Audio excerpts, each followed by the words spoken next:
Maverick News presents The Rick Walker Show. Defrag your mind.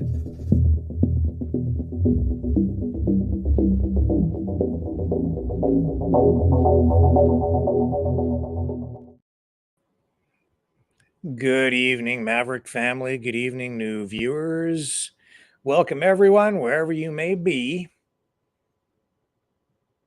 Lots to talk about tonight. 3 U.S. troops killed, dozens injured in a drone attack in Jordan. A lot of questions tonight surrounding the situation at the border down in Texas. The standoff between the governor of Texas and the president of the United States and about 26 other states coming to support Texas, Governor Greg Abbott. But how real is the threat? How real is any of it? We'll show you what we know, and we'll open the phones tonight so that you can weigh in on the conversation. And that is kind of the larger question, too, these days. What is real? Because even this situation down in Texas, some of it looks very real. Some of it looks like maybe not quite what it's being made out to be. So we'll discuss it. And there are protests happening all around the world. And again, tonight, it is difficult to know what's real and what isn't, what's accurate, what's being presented in proper context. In fact, we're going to show you tonight images, video. It looks like it's the same stuff with two completely different stories attached to it. And then I guess we'll have to decide for ourselves what to believe. It is pretty unbelievable what's going on out there. It's making me laugh a little bit, but it's actually pretty serious. So anyway, we'll dig into it all, and it is a special broadcast tonight. We're going to open this up largely to you guys so that you can share your views, opinions, your perspectives on everything I just kind of teed up. So stay with me. I'll be right back after this.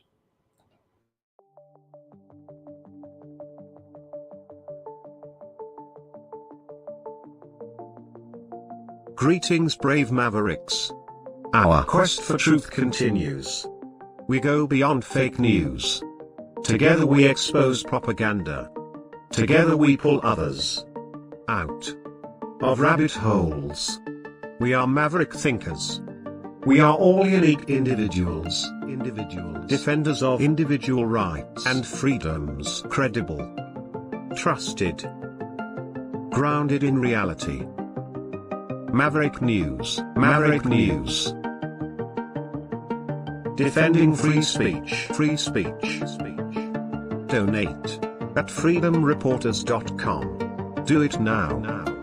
Tomorrow may be too late. Maverick News. The world is watching.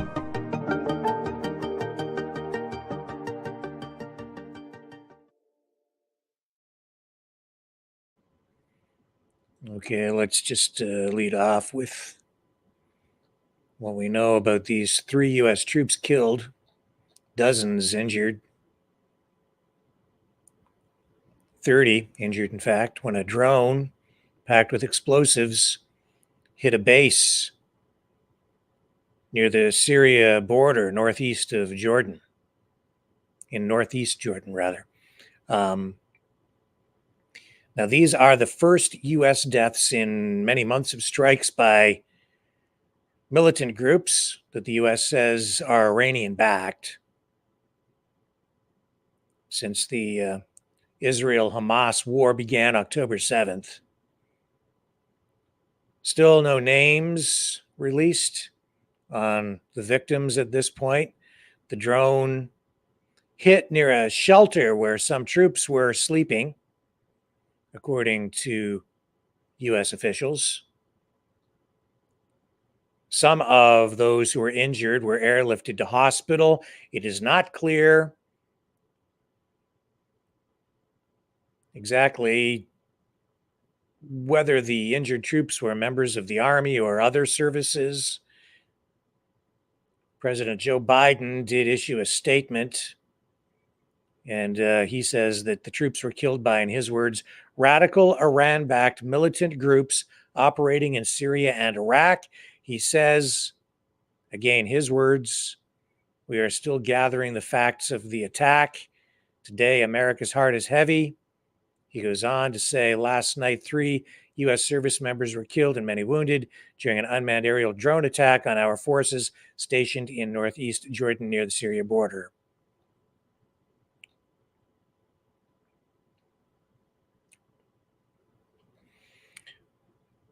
The Islamic resistance in Iraq released a statement Sunday taking credit for the 4 drone attacks on al-Shadadi base in Syria and the al-Raqban and al-Tanf bases at the Syria-Jordan border. The 4th attack was on the Zavulan naval facility in Israel. It is not clear if the Islamic resistance in Iraq is responsible for the deaths of those U.S. troops. This is obviously going to result in more escalation. We now have U.S. military personnel killed, casualties. The word that we're getting from U.S. officials is that there will be a response. The Pentagon is coming up with potential or options, I guess would be the word. They're coming up with options. And I don't think it will be proportional. Everything that I'm hearing and reading tonight from sources and from other media outlets is that U.S. officials will proceed with a strategy of escalation. Their response will be greater than the damage that was inflicted upon. Whether they will strike military targets, infrastructure, I don't know. We don't know at this point. But I don't think there's any question now, given the kind of response we're seeing from media, that the U.S. is going to wrap this up. And I think we're going to see now a strike against Iran. That's my assessment based on the information flowing in here tonight. Because they're making it very clear, Biden is making it clear that in their view, this is because of Iran backing those who struck the U.S. troops. So expect a response in that way. This is an election year, isn't it?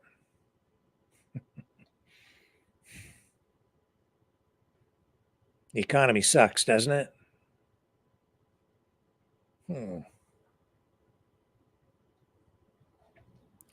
Everything's wrapping up.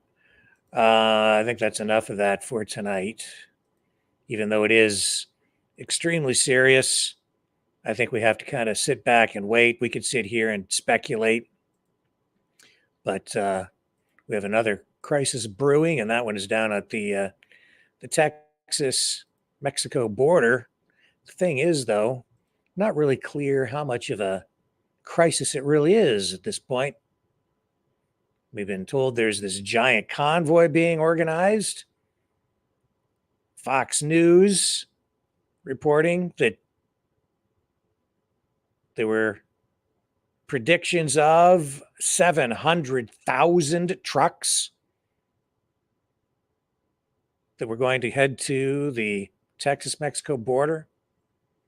We saw Tucker Carlson making a really big deal out of it. InfoWars, Alex Jones did an interview with the guy who's supposed to be the main organizer, also talking about this giant convoy. Last night, we reported here that there's really no evidence to support a prediction of a convoy 700,000 trucks strong. And then we showed you other eyewitness accounts, people on the ground saying, hey, this might even just be, an overblown thing. Tonight we're seeing similar kinds of reports again, more reports like that, saying this almost seems like a hoax, or somebody's playing games. Maybe even the governor of Texas might be playing games with this. I don't know. All I can tell you is I don't see anything going on out there tonight that would indicate there is a massive multinational convoy being organized and making its way, or about to make its way, to the Texas-Mexico border. Now, I know that it's supposed to really kind of take off this week, but to get something of that size going, you need some sort of promotion, awareness. I'm not seeing very much talk about it online at all. Media outlets are really not reporting on it. It's not making any headlines on any media outlets that I'm looking at. And the material that I'm seeing now indicates that a lot of people are becoming kind of skeptical about it. I think there is a convoy that's being put together, but nothing on the scale that was being predicted. And the situation at the border seems to be sort of semi-calm, almost kind of like, well, we have some video here tonight to show you. Again, we showed you this video. I'm going to play this one first again tonight because we had it at the tail end of the broadcast last evening. And this is a guy who went down to the border to show us what's going on. And, he's saying, hey, not what you're being told. So let's take a quick look here. I'll run this again. No law enforcement whatsoever. Wow. What? Half a mile. What's going on, guys? I know y'all come to my page because of the comedy, and I just play around on here. And I don't get political very often. Sometimes I have some things to say about things. I live in Texas. I was just in Eagle Pass, and I've got some videos I need to show you guys. Because you're watching the news, whether it's CNN or Fox, you're letting these news media idiots get you riled up against each other. Let me show you some videos that might just calm your ass down and make you turn off the TV. Watch this. All right, so this is the wall, the fence that we put up. And they put up a secondary fence because they opened the gates. There's some armed guards with some pretty serious weaponry. Pretty intimidating, right? Here's your razor wire in between the two bridges that are in the entrances into Mexico and also the entrance to Eagle Pass. There's some Hummers, some more guys, right? We're protecting, we're keeping them out. This is 0.5 miles from that area. 0.5 miles from where they set up their cameras. 0.5 miles from where they have all the people there. And it's right down the road. I left this long to show you just how short of a drive it is for us to get to a point where all that we just saw does not matter, and they're just getting you riled up against each other because it's election time. And right about here is where you're going to see it.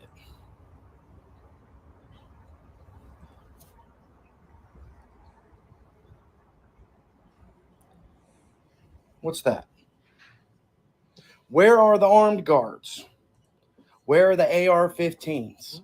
Where's the razor wire? Where's the gates? That's half a mile from where the media is blowing up that Texas versus the feds, that we're having this big battle. So that was one gate. That was the very first gate that I saw. We drove down a little bit more. There's one. It had a chain on it. So you keep driving down the road. You got Trump's wall doing its job. This one has never even had a gate. So to me, doesn't matter if you're Republican, Democrat, liberal, libertarian. It doesn't matter what you are, and you're posting about this Texas versus the feds, and we could have a civil war. I'm telling you right now, if a civil war breaks out, it's not because there's something good to fight over. It's because it's election time. It is because the news media is corrupt, and you need to turn the TV off. I don't care what news media you watch. Just go down there and look yourself.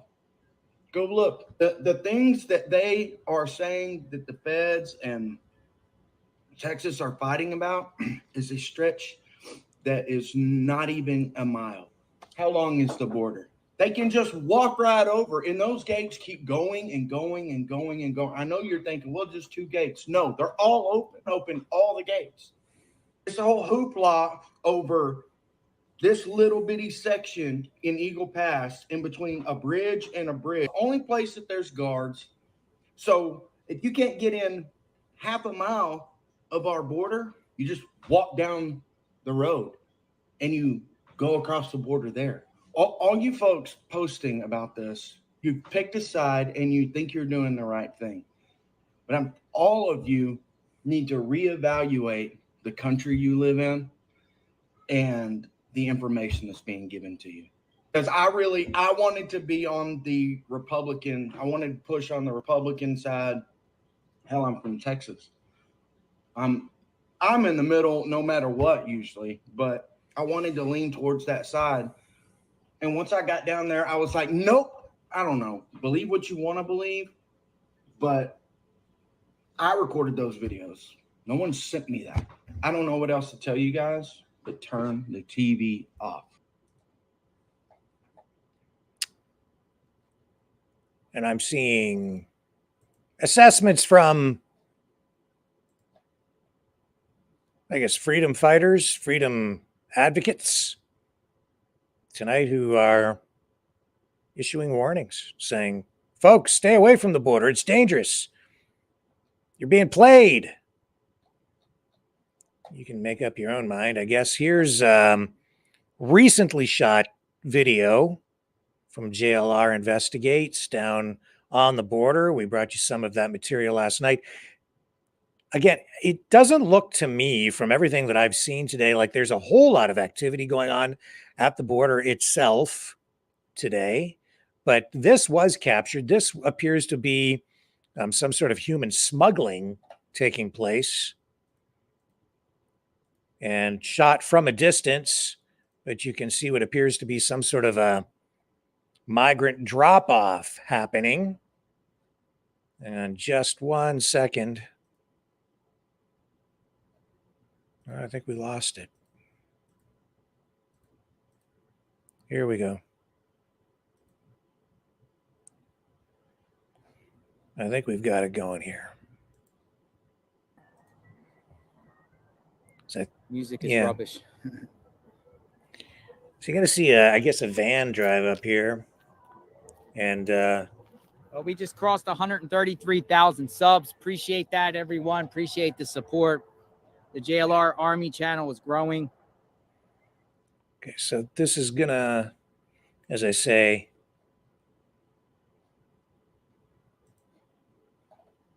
you're going to see a van pull up here. Let me just see if I can cue it up a little bit tighter for you.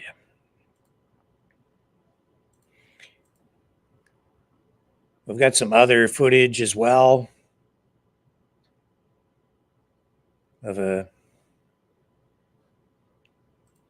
guy showing you what's going on with a razor wire too. And we'll go to the phones here just momentarily. In fact, why don't we get you the razor wire stuff first while this stuff rolls out. And shots, see, now this is kind of a little bit contradictory footage of troops putting up more razor wire and fencing. So, bring you that.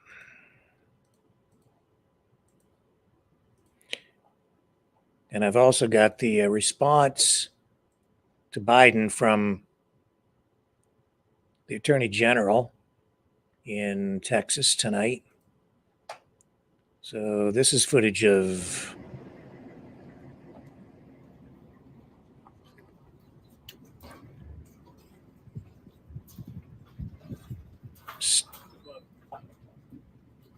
them, I guess, putting up more barriers. Or so it appears.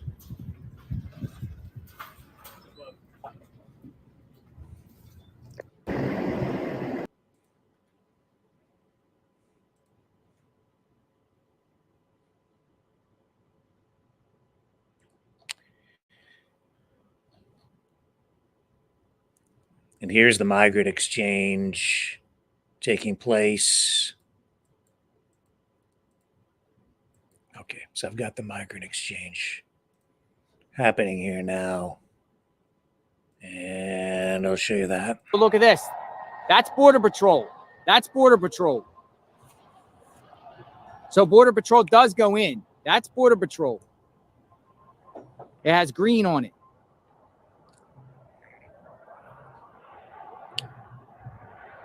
That's a Border Patrol van. So when they do this, this is sometimes a pickup spot, folks. So we'll see if anyone gets marched down or dropped off there for Border Patrol. Look, there's people getting out of that van. I can't tell what's going on. So I don't think this... Yeah. There's people getting in that van. They're doing an exchange. Let me see if I can get down here. They're doing an exchange. So the only information I have is what... Look, folks, they're doing an exchange. What Migrant. he's saying. Look. Whatever that is. So the van swapped them. Swapped them right there. Yeah. And they're doing that in an area. Look at that. And the van goes. There you go. Drop off the product. Ship them onto the Border Patrol van. And now they're going. And the van's going that way. Look at that. So it is happening at that border entrance right there at the wall. Exchanges are going on. Exchanges are going on, folks. A unmarked van sits there and waits while a Border Patrol van comes. And this is supposed to be on National Guard Texas takeover property. They're supposed to have this whole area taken over. So just east or south of these bridges over here, the bridges where you saw them,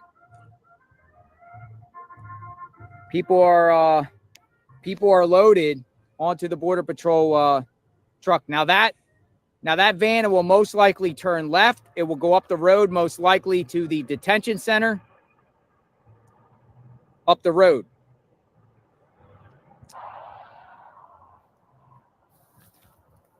Wow, there's a group of them. I don't know how many there are. Now they're all going in the van. Man. Let me see if I can get a different angle. Hold on. I'm going to walk over there.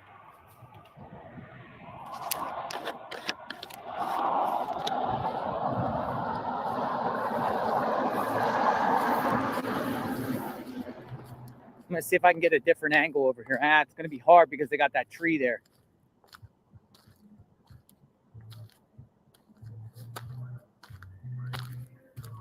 Yeah, that tree's in the way. Coincidentally, that tree is right there where they're loading them in. Imagine that. Yeah, that van's going to be out of here in a second, as soon as it loads them in.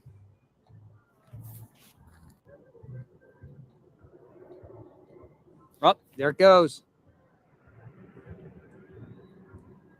It's leaving. Border Patrol.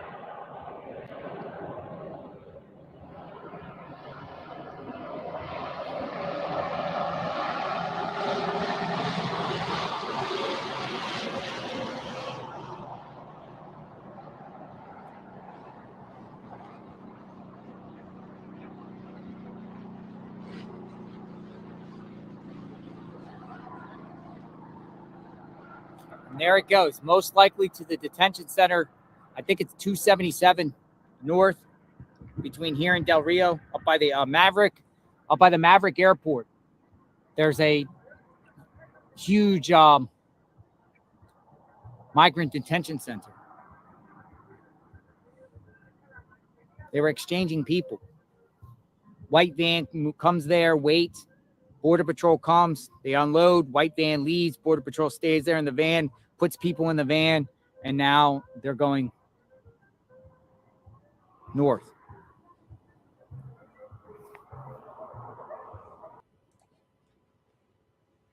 So I caution you, the information being shared there is coming from someone, GLR investigates from a distance. Can't really see faces. We don't really know for certain who those people are. We're making some assumptions there. I don't think that they're unreasonable assumptions at all. I think it appears to be pretty evident what's happening, but it may not be entirely factual because we just don't know. We don't know what was said there. We don't know for sure who those people are. I'm just cautioning you that is raw video shot from a distance with the best assessment that can be made from someone in that position with the knowledge of all the circumstances surrounding the situation as it stands tonight. And how do things stand tonight?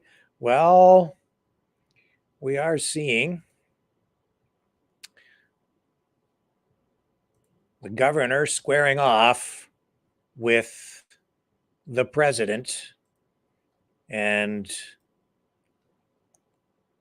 a lot of U.S. states, 26, I think, in total, throwing their support behind what Texas is doing by apparently trying to secure the border. Here we go here. Now here's a letter from the Attorney General of Texas, Ken Paxton, to the President of the United States. Okay, because there was a deadline set where Texas was supposed to give access to these National Guard troops that Biden, I guess, was going to use or whatever. So I guess Ken Paxton is responding to the president's demands with some demands of his own. So what does this letter say? Well, let's read it together. It goes to actually Jonathan E. Meyer, the General Counsel of the U.S. Department of Homeland Security, from Ken Paxton. It says, I have received your second demand letter dated January 23rd, 2024, in which DHS continues to complain about how TMD secured Shelby Park in the city of Eagle Pass, Texas. In a previous response, I explained that your original letter misstates both the facts and the law in demanding that Texas surrender to President Biden's open border policies. Presumably because you have no meaningful response to our letter, your latest letter abandons earlier factual assertions, asserts new ones, and supplies even less of a legal basis for your demand. Once again, I respectfully suggest that any time you might spend suing Texas should be redirected toward enforcing the immigration laws Congress already has on the books. Again, let's start with the facts. As I have already explained, U.S. Border Patrol withdrew from Shelby Park last year and deliberately reduced its ability to respond to medical emergencies in the vicinity. The tragic incident on January 12th, 2024, that you once tried to pin on Texas had already occurred well before your agency's officers arrived at the Shelby Park gate, conspicuously lacking any equipment to perform an emergency rescue. And the supposed memorandum of agreement between U.S. Customs and Border Protection and the city of Eagle Pass from 2015 MOA, was never approved by Texas as required under the state's constitution. Your latest letter disputes none of this. Instead, you now claim Texas has somehow restricted access to land owned by the federal government. Yet your first demand letter acknowledged that Shelby Park is municipal land owned by the city of Eagle Pass, not the United States. Which is it? If the newfound allegation of federal property rights were true, Texas would, of course, remove any obstruction to federal land pursuant to a lawful court order. The state will continue to respect another sovereign's property rights, even though the federal government refuses to do so. See Texas DHS 2023, and it gives some legal document references. And it continues on this page. The state sought a temporary restraining order, blah, blah, blah, blah, blah. After conducting a diligent search in the arbitrarily short period you allotted for this rebuttal, it appears there are serious reasons to question both of your new claims of federal property rights. First, you say the United States acquired fee simple title to certain parcels in the Shelby Park area, but your own map shows that most of the tracts you reference fall outside the perimeter area secured by Texas at Shelby Park. With respect to parcels identified in your maps that are actually in the vicinity of the park, publicly available records suggest the United States does not even purport to own what your latest letter claims.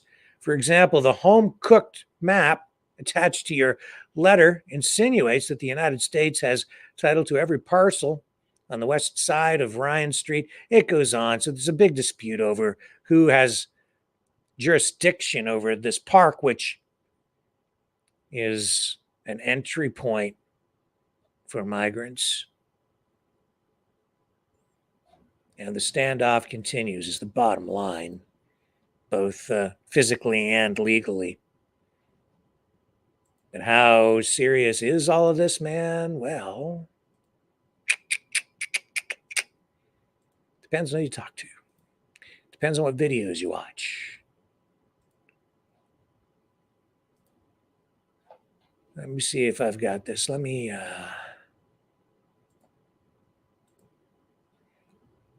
I had video here of a guy who has been down at the border as well, sharing it out for us,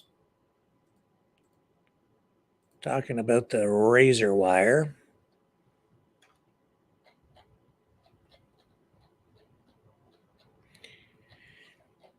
Saying, it's not as bad as it seems to be. Not at all. But here's Tucker Carlson talking to the guy who's kind of supposed to be at the center of this big convoy that's taken place. One of the leaders, anyway. Let's bring this up. I'll find you the razor wire footage on the other side of this. You know, it's interesting. Tucker Carlson seems to be the guy who's doing the most to kind of lead this along. He's been the I'd say the lead media point on it thus far. Here's his clip. The state of Texas appears to be on a kind of collision course with the Biden administration, with the federal government over the southern border. Can it be protected, or must the invasion continue? The Supreme Court has weighed in on this to some limited extent, but it hasn't solved the problem or answered the question. So what happens now? Things are moving very quickly, and it seemed like there was no one better to tell us what the future may hold than the Attorney General of the state in question, Ken Paxton, who joins us now. Mr. Attorney General, thank you so much for coming on.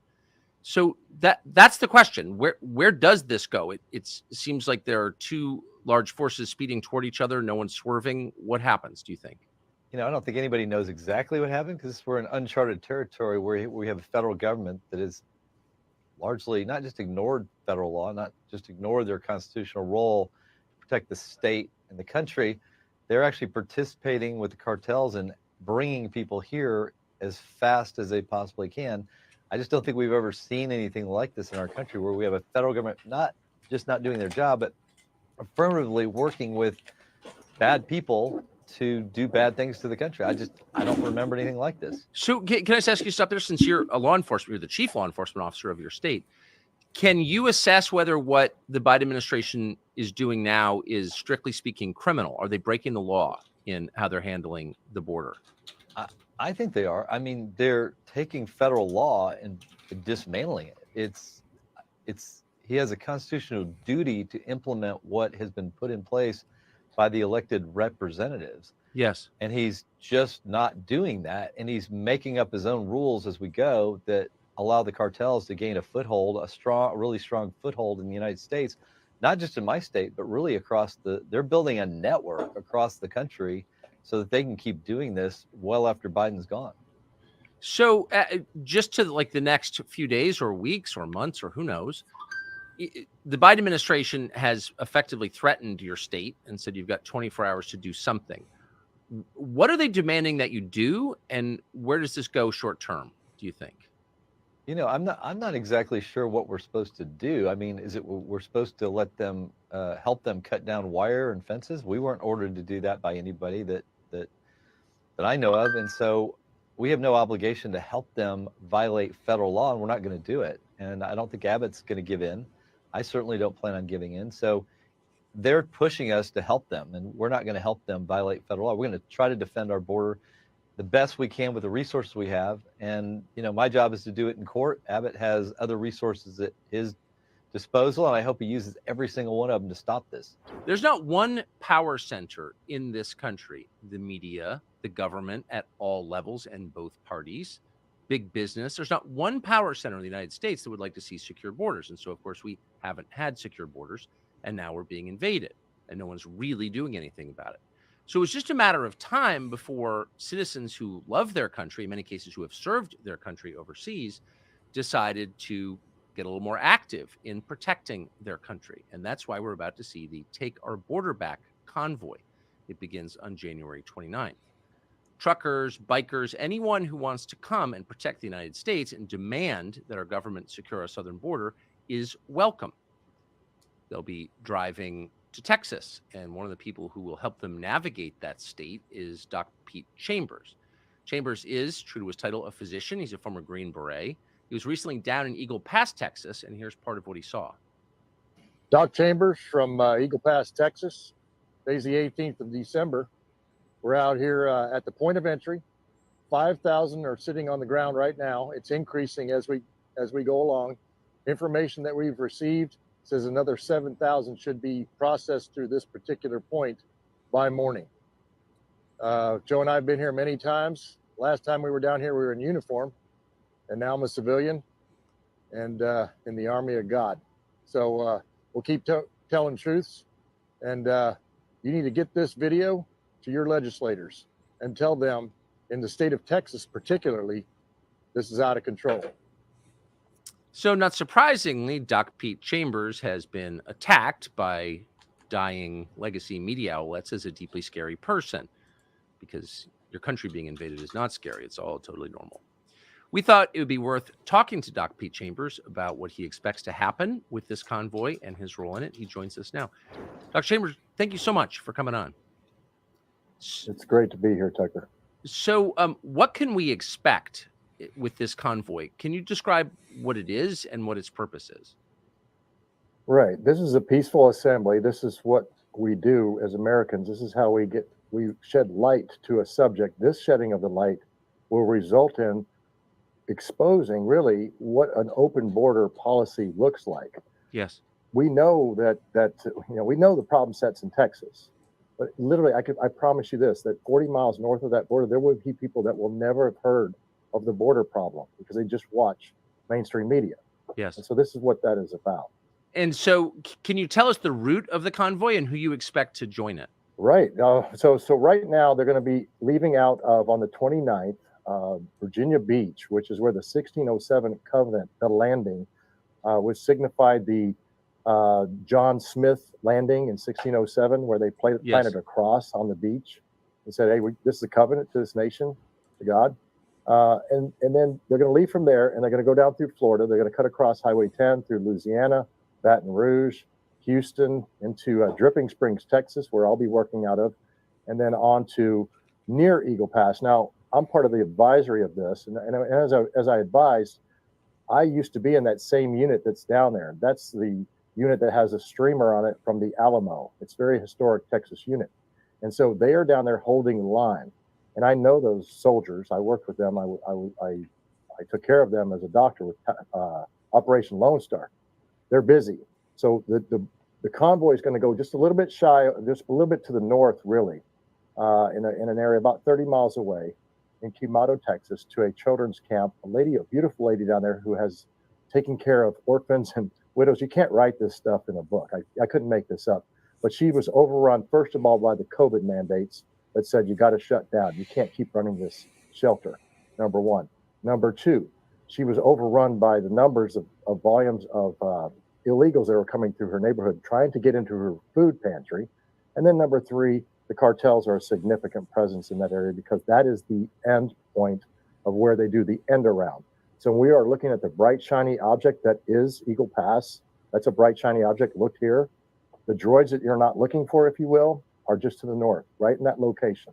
And so what this is going to do is it's going to bring light to it, because we have to understand that there is a constitution, both state and federal, and that we have to, number one, expose those that argue things in the Hegelian dialectics, if you will, of tort law, and look at the Constitution, which is exactly what this is a focus on. The Constitution, we the people. That's why we the people will be riding along, mama bears, cops, veterans, truckers, and going to that location to bring light. There is nothing nefarious about this. There is, matter of fact, I am suggesting to them that they and they know this, that this is a peaceful demonstration. This is how this will be.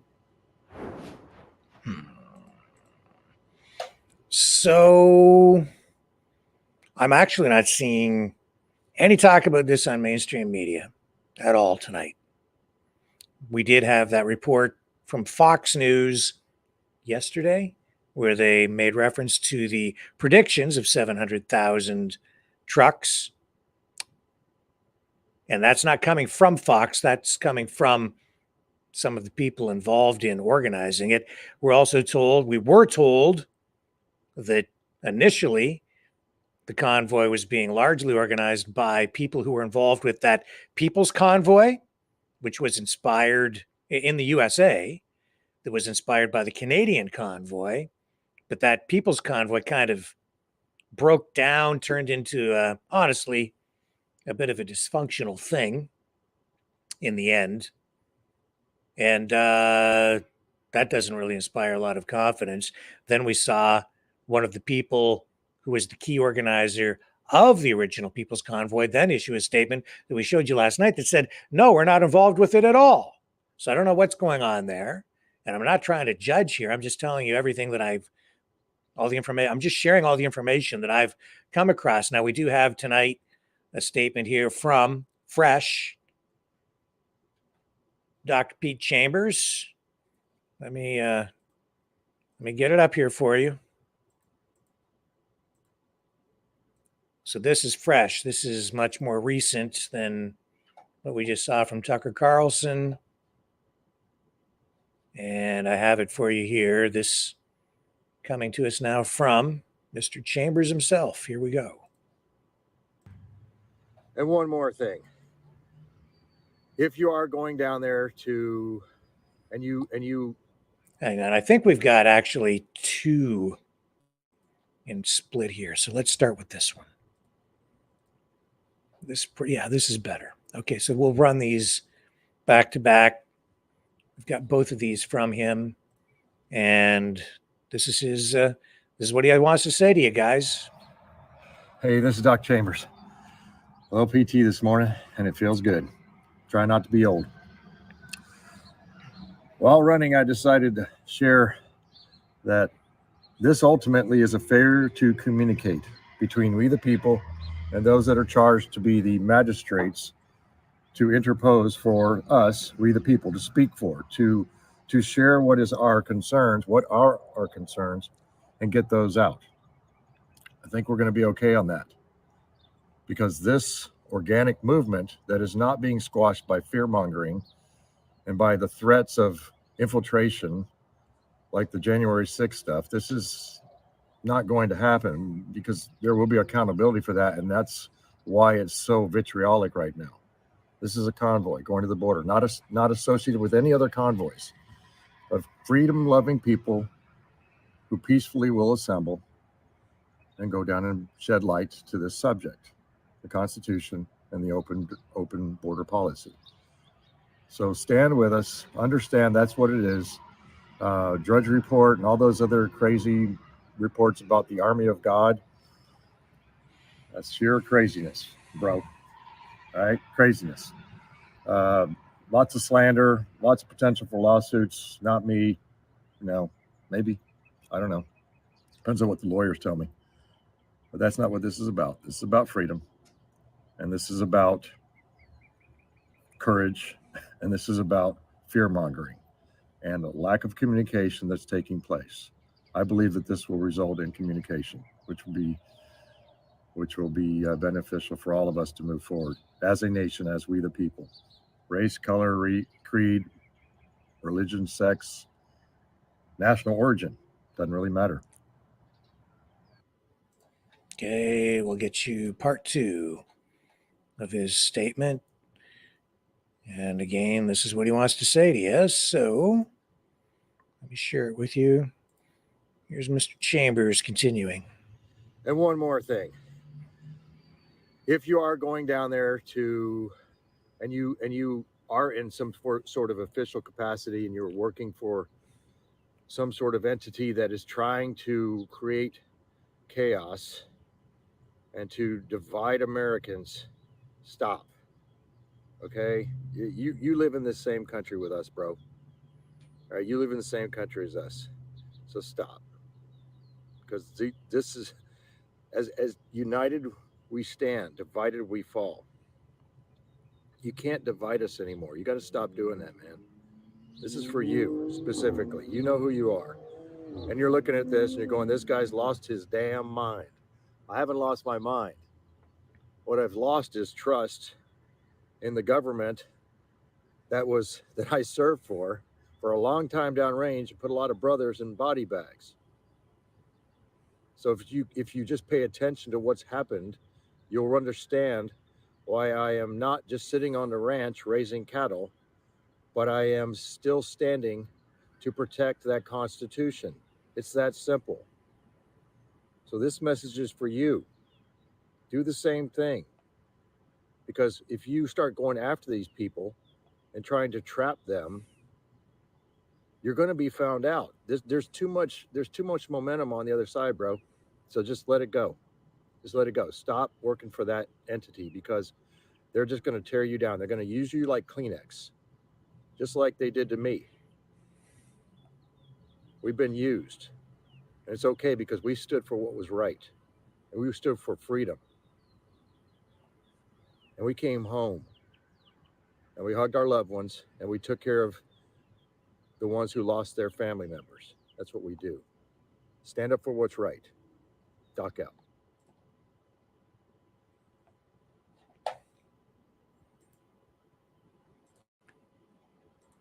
Now,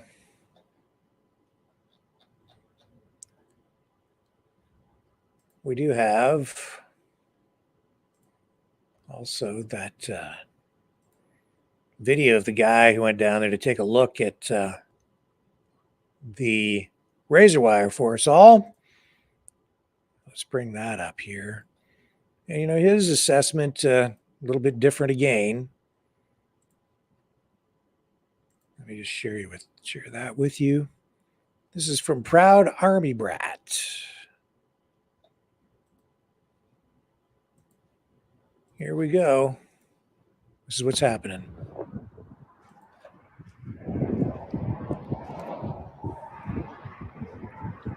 Does this look honestly like this would stop anybody? All you got to do if you're on the other side is walk over here. This is what it's all about right now, is this razor wire. This razor wire is stopping nobody. Look, all you got to do if you're on that side, snip the wire. That's it. This is all it is right here. This is all it is. That's what all this is about. But what it's doing is sending a message.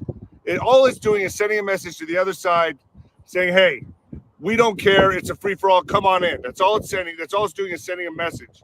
But if you look at how pathetic this really is, all this really is. Easy just to come over here. It's so easy. Show all that.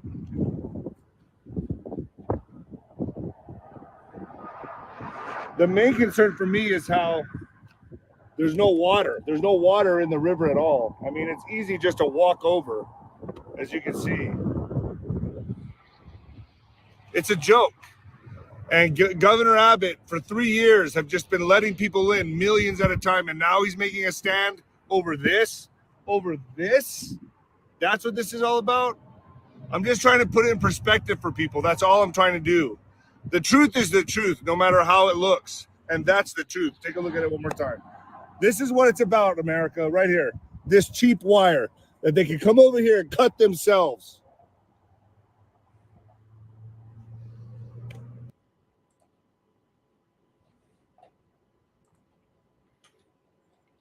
So I don't know, man. You want to go down to the border?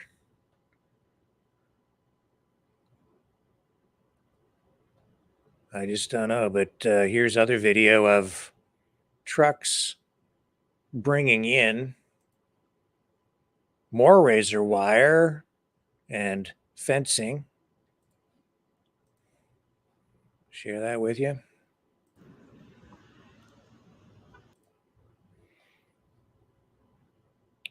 So there is activity down there. And this, of course, flying in the face of what the president has demanded.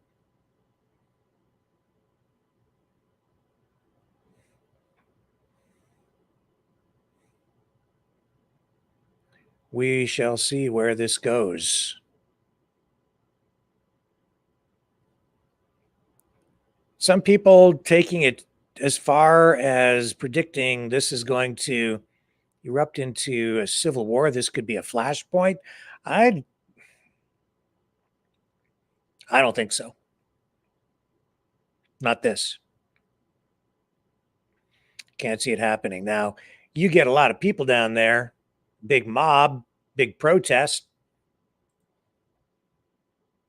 or even not a mob, but just a big protest. Well, that might erupt into something.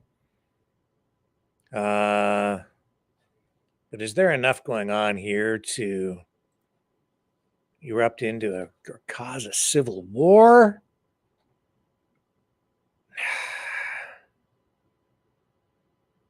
I doubt it.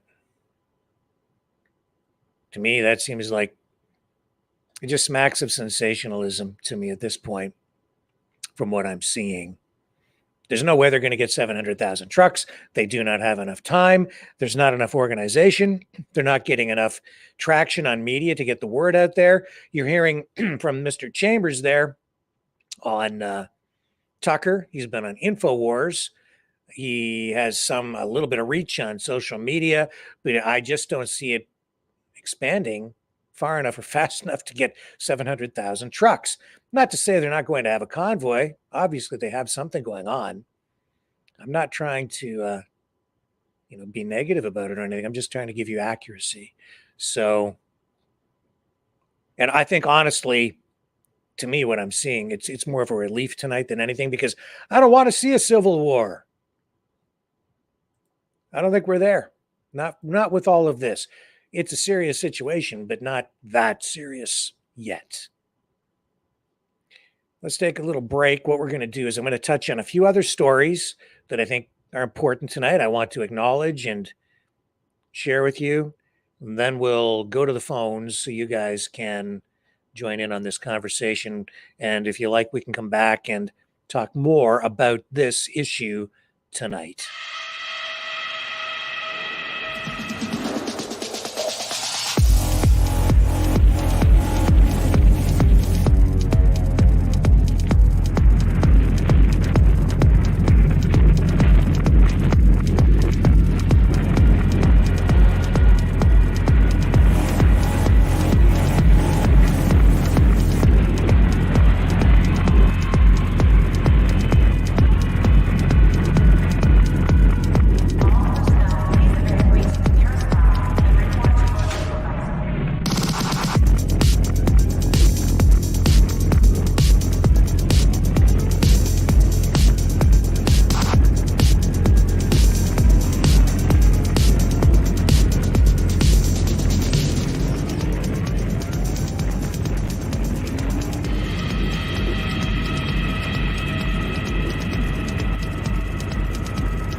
Maverick News. The world is watching. And before we get to the other stuff, I am going to make an appeal to you to help the channel. As we go to those phones, it does cost money. It is near the end of the month. We've got bills to pay. If you want to keep those phone lines operating, keep us from going bankrupt,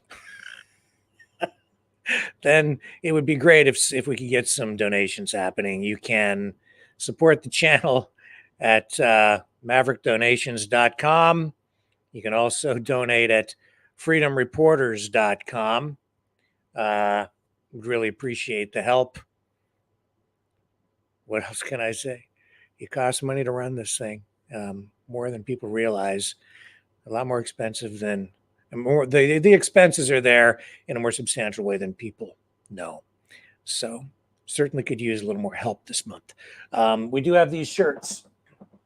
So if you donate $60 or more, I will send you a Maverick shirt embroidered like that. And they're quite nice. So $60 or more, just make sure you tell me what size you need when you make the donation and provide your address so I know where to ship it, and I'll send along a shirt. $30 or more, I'll send you a t-shirt with the Maverick News logo on the front. And again, tell me what size you need. So we've got those in stock and ready to go. Appreciate it very much. You can also donate through the Rumble Rants, but I don't see at the end who has donated if you donate through the Rumble Rants. So if you want a shirt, you have to do it through freedomreporters.com or maverickdonations.com. And that's the way to do it. So really appreciate the support. We have had some pretty generous folks out there who have supported the program, and you guys are actually pretty awesome. So thank you very much for helping us out here. Okay, let's do this. And then when we come back on the other side of this one, we'll continue with the news of the night before we go to the phones to give you a voice. The New World Order. Government overreach. The Great Reset. Mainstream media lies. Now more than ever, independent voices are needed. Donate now at freedomreporters.com. That's freedomreporters.com. Maverick News. The antivirus program for your mind.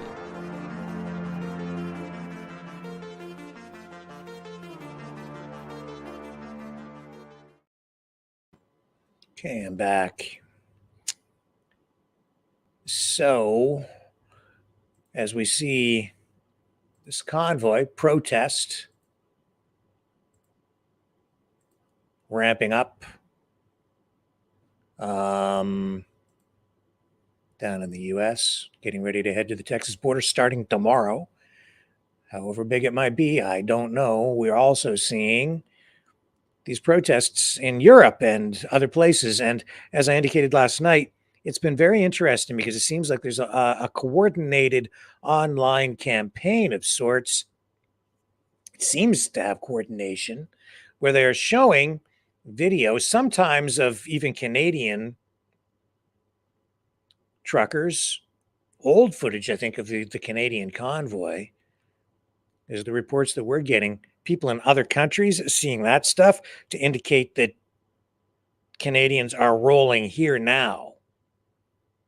And I've seen also videos showing convoys rolling to make it look like there are convoys rolling to the Texas border right now.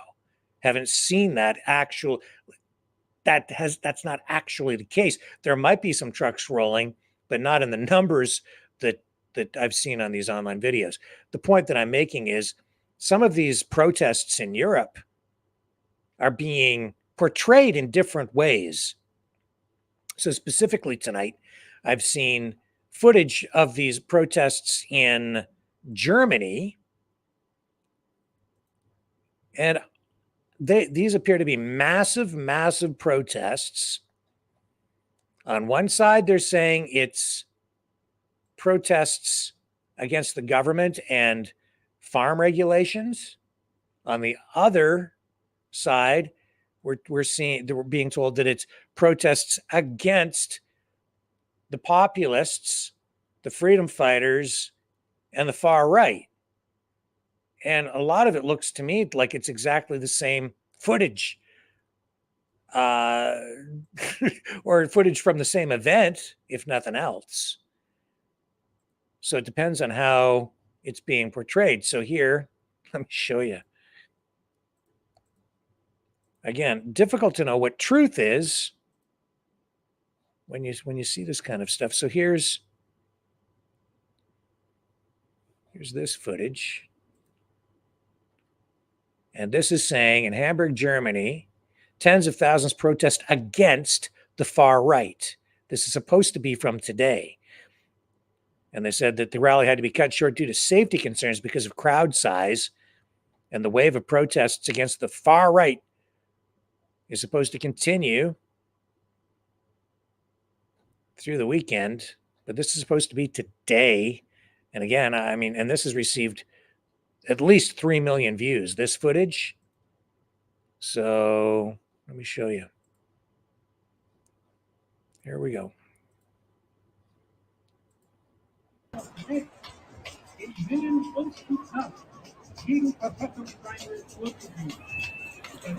So this is supposed to be a protest against the far right in Germany.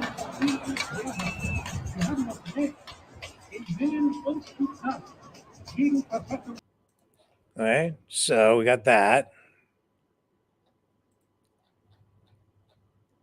But then when I look over here, I see this, which is, this is supposed to be a no farmers, no food protest, saying that it's a huge crowd gathered to protest the radical globalist government, German manufacturing, agriculture, energy, resource, and economy.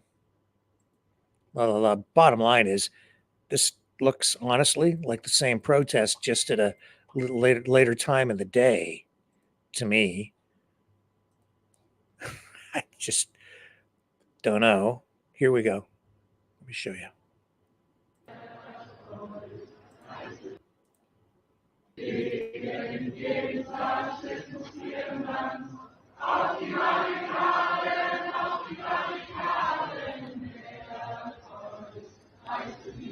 Could be two different events, even maybe different days. The it depends on how you're looking at it, how you can assess it. And I'm seeing social media posts on people's feeds saying, this is, well, here it is right here. This is supposed to be an anti-fascism protest in Germany against Christine Anderson's AFD party. Is the post. This is actually from a Canadian influencer on Crier Media. I'll show you. This guy's kind of a progressive and turned it into an actual article on this news feed. Massive anti-fascism protests in Germany against Christine Anderson's AFD should scare the SHIT out of Canada's alt-right leader, Pierre Poilievre. All right. And there's this footage again, and then there's that night footage again. And in this, he's saying, this isn't about German farmers. This isn't an anti-vaccine rally. Millions of Germans whose history has been stained at the hands of fascist authoritarianism are responsible for murdering people they vilified in their rise to power. So this is the footage, again, that I just showed you of what is supposed to be the farmers protesting. But here it's being presented to us, the exact same footage, as though it's an anti-fascist protest.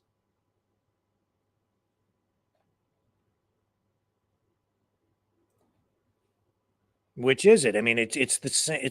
That is the same footage, and it's being presented to us with polar opposite stories. Over here, it's like the populist far right protesting against the government and the government policies on farming. And the globalists over here, oh no, that's not what they're protesting. They're protesting the far right, which is the people that you said were just protesting.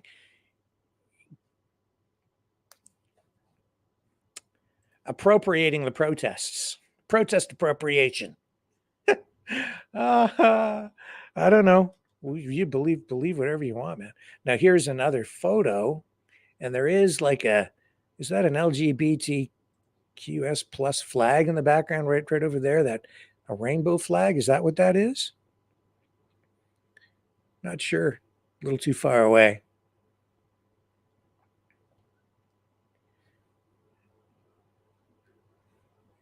And it's, I mean, the different signs. I don't read German, but it says AFD and then something about BLOD, blood, whatever. I don't know. I don't know. And I can tell you, too, I checked this and I'm seeing mainstream media reports also that just seem to contradict what is happening there. The thing is, both things could be true, because you could have a big protest on one side of the street and counter protesters on the other side of the street, making one big crowd, and both sides claiming that this is their protest. I'm not there.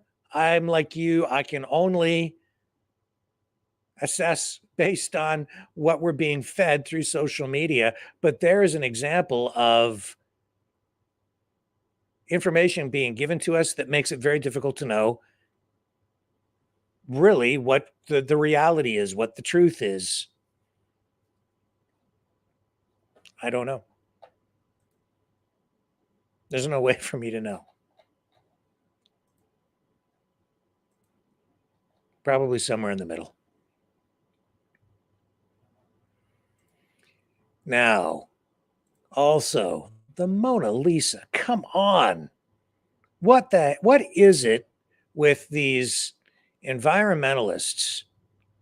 Like, they threw soup on the Mona Lisa, for crying out loud.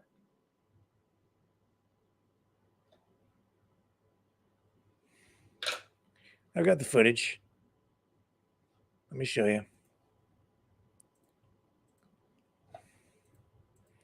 What does What does this prove? How does this help in any way? Anything? It doesn't. Here it is. Idiots. That's me editorializing. This is my learned, scholarly, intellectual editorial. Idiots.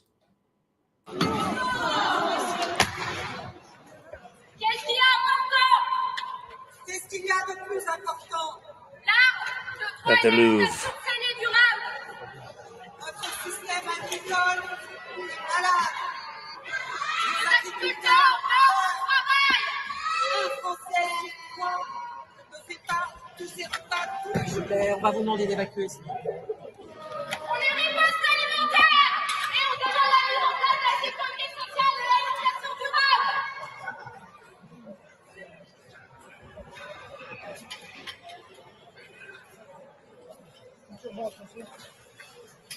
So they splattered this thing. It's glass covered. Okay, so the painting itself was not damaged, we're told.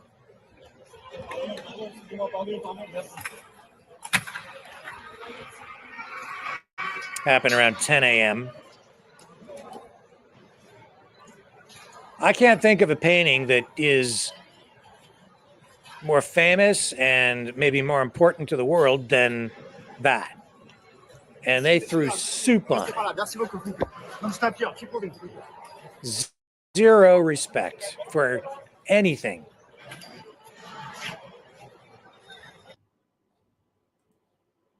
No respect. So these two women opened thermoses. They're from and threw soup on it. They're from a group called Riposte, and I don't know if I'm pronouncing this correctly.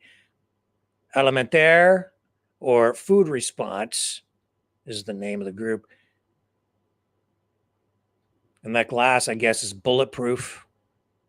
And it's a damn good thing that they protected it.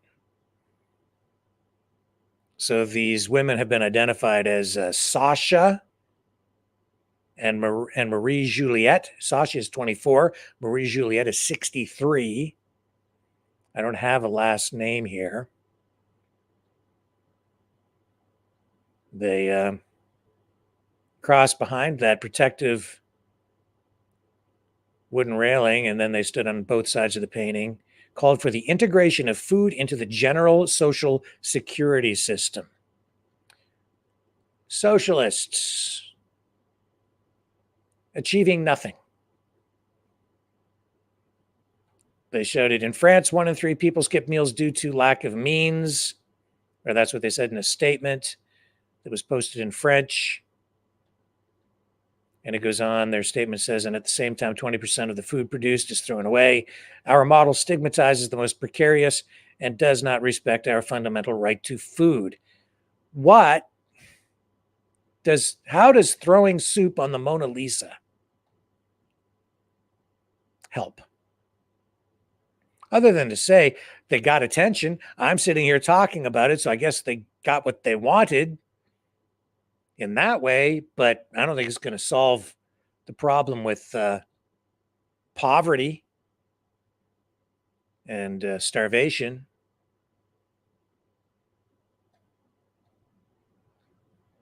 And they go on and talk about the environment in their statement, climate change, saying agriculture is responsible for 21% of national greenhouse gas emissions and contributes greatly to the deterioration of our biodiversity and the impoverishment of soils due to the massive use of inputs. That according to that group that they are associated with.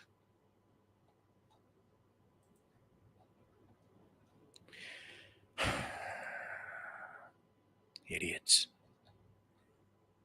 Also, social media. Some people will do anything for clicks. And now this British skydiver has died after falling from a 29-story tower block in Thailand.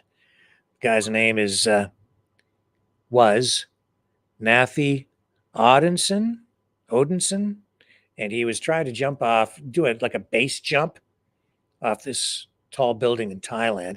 Isn't the first time that he had done it with some other people. He has a social media following, and I guess the whole idea was to make a video so that we get a lot of views.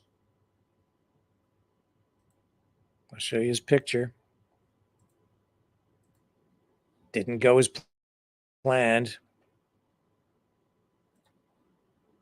And he is deceased. His parachute failed to deploy. 33 years old. You don't have much time jumping off a 29-story apartment building.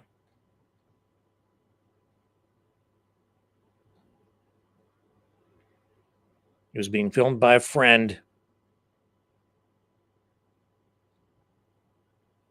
They did the countdown, jumped. The chute he was holding failed to deploy properly.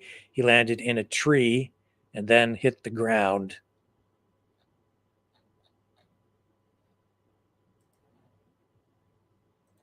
And I've thought for quite a long time that some of the stuff I see people do is just, it's ridiculous that the risks that people take. I see people, this parkour, they call it, jumping from one tall building to another, doing all kinds of crazy, dangerous things, all for clicks.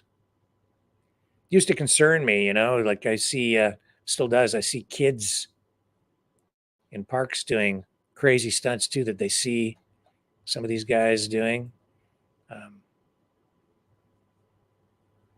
I'm sure you've seen similar kinds of videos of people up on tall buildings or just doing very dangerous, stupid things. There was the one guy, I haven't seen videos from him for a while, but he was doing really dumb stuff like breaking up glass and taking his shirt off and screaming while he would jump and land in it. And then, of course, his back would be all cut up. And I guess that was supposed to be fun. I didn't think it was funny. But people, I guess, would watch it and he would get a lot of clicks. And I guess that was his income, maybe. It just boggles my mind, the crazy things that people will do. And I didn't want to watch it because I didn't want to encourage him to continue to hurt himself. Maybe that's why I don't get the feeds anymore, because I just simply stopped watching it. Just very, very disturbing stuff.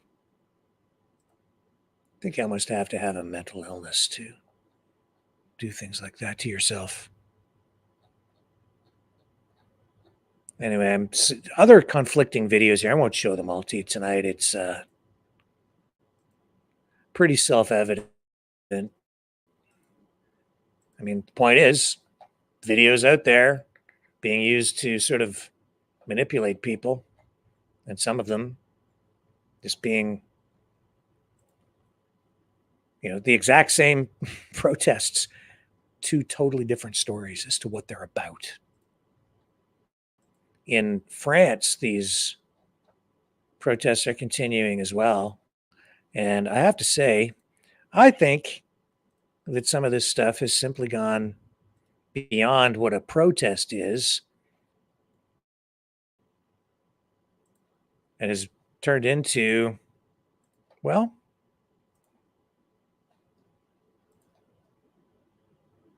vandalism, maybe even a level of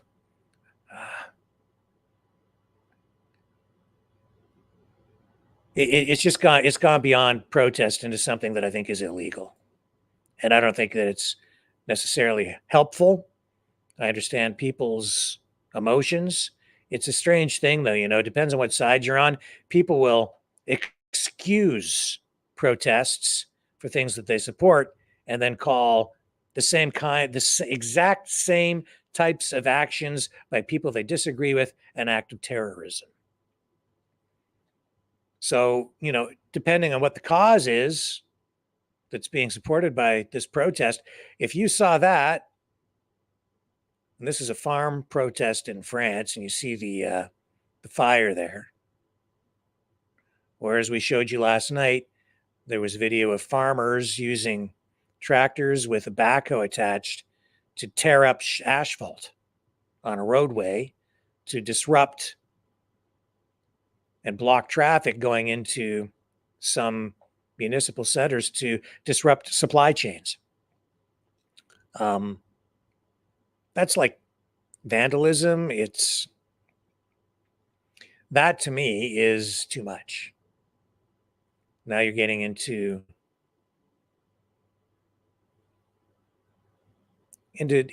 areas where it's no longer a peaceful protest, and I have trouble supporting that kind of thing. Now you've got a real standoff with government, right?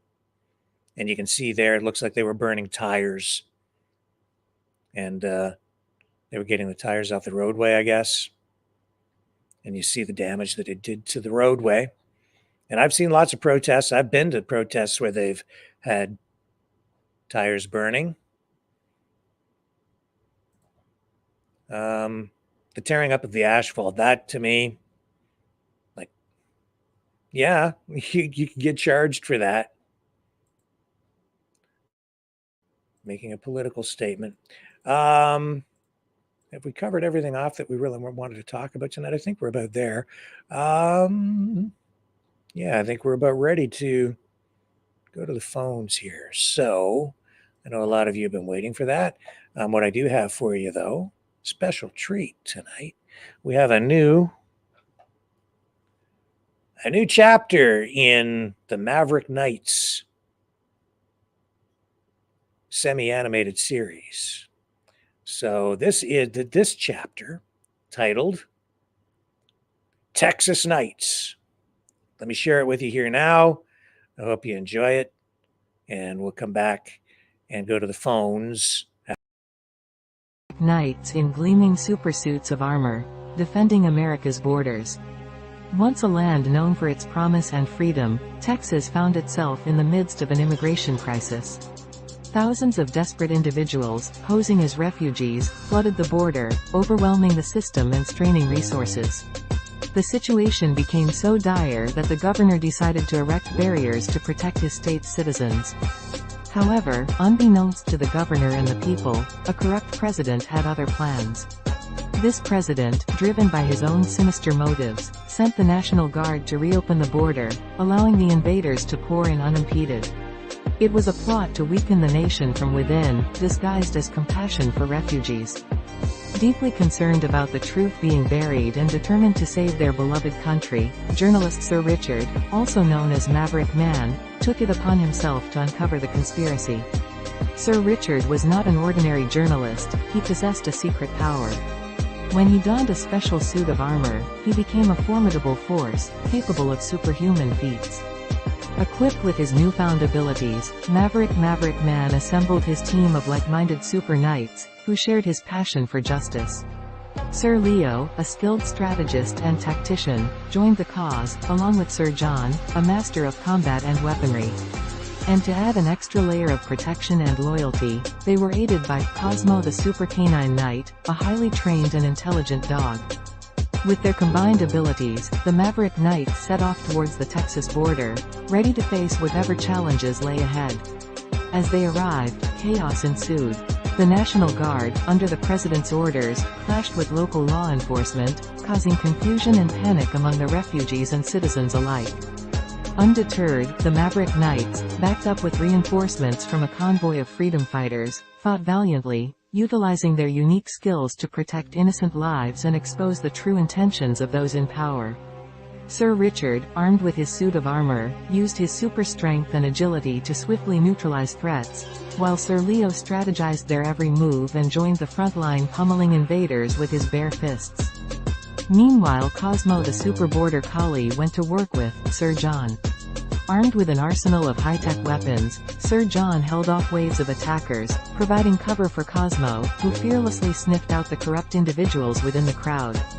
Together, they uncovered evidence of the president's plot, capturing it all on camera to ensure the truth would be revealed.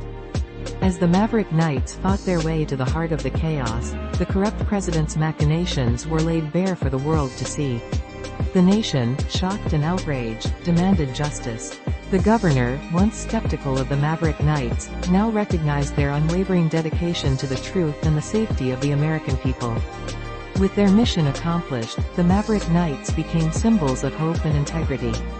Their bravery and determination inspired a nation to stand united against corruption and to protect the values upon which America was built.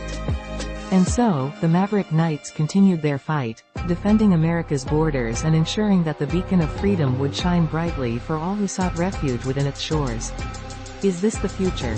Together we can make it so. Freedom shall reign with truth for all.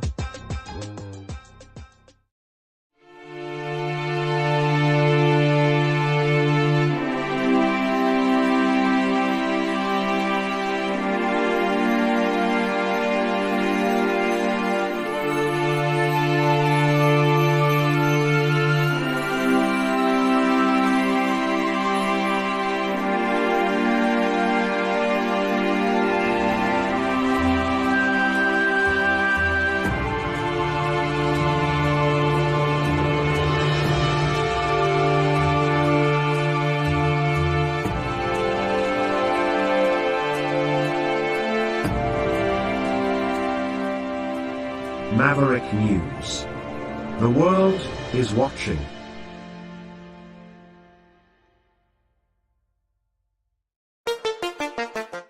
The New World Order. Government overreach. The Great Reset. Mainstream media lies. Now more than ever, independent voices are needed. Donate now at freedomreporters.com. That's freedomreporters.com. Maverick News. The antivirus program for your mind.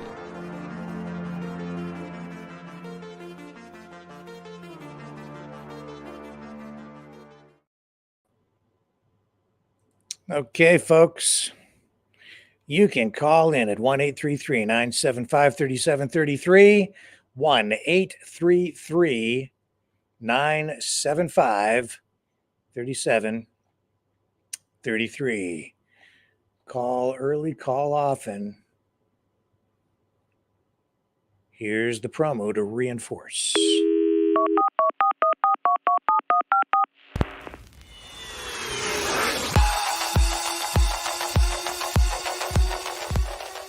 Join the conversation.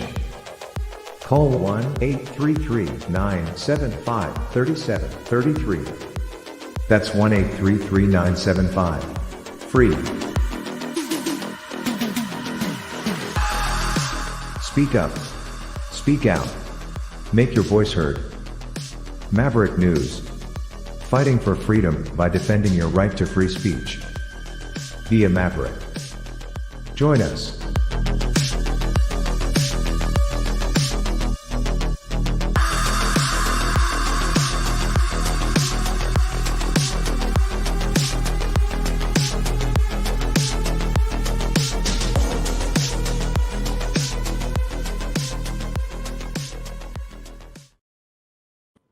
Okay. Let's take our first call of the night. Go ahead. You're on the air. Yo, Rick. How are you tonight? You got the mouth of the South, the man without a plan to master all your disasters. Sir Leo, welcome back. That was a pretty funny animated cartoon. Yeah, I good thought work. so too. Very good work, buddy. I think you're in the wrong business. You can make books. Yeah, maybe we'll do that too. You're missing the big breaking news right now. In San Francisco, 32 people were eaten alive. What? What are you talking about? Yeah. About a half hour ago.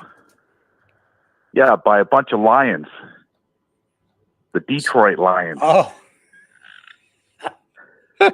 Breaking news. I'm like, what the heck is he talking about? Johnny's not too happy about it. He went with Baltimore. I went with KC in the Lions, and I put $50 down. And the odds are so good, I couldn't say no. It pays $422, right? So looks like my ponies are coming in tonight. Good for you. Yeah, very good for me. You had me scratching my head there for a minute, but yeah. Okay. Yeah, were you headed to Google trying to find it or what? I was like, what the is he talking about? But these days, the news is so weird. It was like, that could be the truth, right? I better check it. Anything goes in San Fran. That's Lions? very true. Yes. As for the border down in Texas, I don't know what to make of it, Rick. Really, I don't. Hopefully it all ends peacefully. Nobody gets hurt.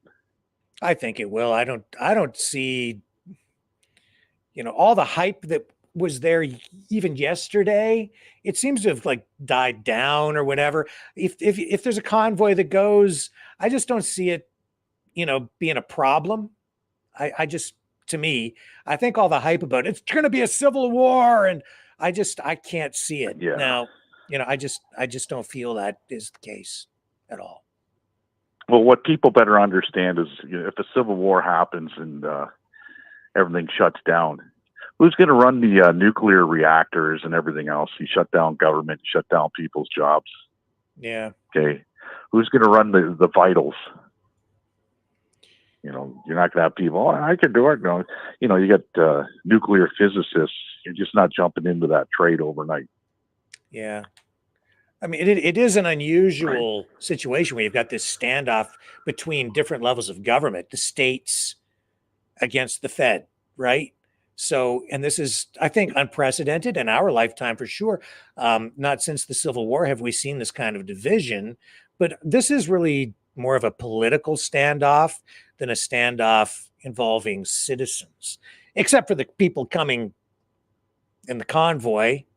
But I don't think that that's going to erupt into anything too destabilizing. No, what I see happening is that the governor of Texas is trying to slap Joe Biden to do the right thing, right? He's not doing the right thing. He's not doing anything at all. Yeah. Right. So they're going to get in gear, obviously, because, it's just the way it's done. They're going to get in gear, but it's not going to help them at all in the next election. Everybody knows what Trump's agenda is, and that is to close the borders and send them all home, right? Yeah. You're here illegally. Yeah. And no matter how they try to hype this up, this is really what it's about. I think this is the first step in making this like one of the major election issues. That's what this is. Well, it seems to be an issue not just in North America with Canada and the United States. It's an issue in Europe too, right? It is. You look at Britain; they're whining. Everybody's whining, right? Yep. I wish the world would be like a bunch of birds and you could just migrate anywhere that you wanted to, right? But there's laws. I can't go to the States. If I go to the States, I'm going to get tied up at the border, literally. Right? It probably won't be three months before you hear from me on Maverick News. Believe me, I want to go to the States. Got Detroit Lions and going to the Super Bowl here. Come on. It's never happened in my life, right? But for the things that I've done in life, I'm not allowed in the US. So it is what it is. And I know if I cross the border, I'm going to Wayne County immigration. No ifs, ands, or buts about it. So, I can't cross. Maybe I feel bitter. Maybe I should be allowed to cross, but oh well, it is what it is. It's not like I can go over to the States and do crime. Their crime laws are a lot different than ours. They hand out basketball scores. Yeah. You do something that seems minor. There's still guys in the U.S. that are in prison for pot. Right?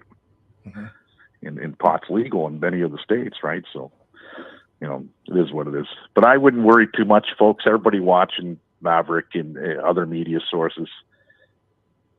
It's pure entertainment. I'm not going to get bent out of shape about the Texas border or the Roxham Road border. There's going to be an end to it, that's for sure. And the only way you could do that is vote in your right government that's going to represent you. Yeah. But to try and shut down the government, no. That's like an animated cartoon series by Rick Walker and the Maverick Group. Okay, it's not going to happen. Yeah. I don't want it to happen. I like my hydro on. I like my gas on. You take out the government and everybody else with the government. Who's going to keep your gas on? Who's going to keep your hydro on? This, you're living in a fantasy world. Yeah. Well, it's just a good thing we've got Cosmo, the super canine knight, on our side, because he sniffs out the corruption. That's hilarious. When I see that, my son, he orders books all the time from Amazon. There's like books that you're doing right there. Yeah. Right. Yeah. And he's got a whole library since he was 11 years old. He's 18 now, and he still buys the books. Yeah. Right.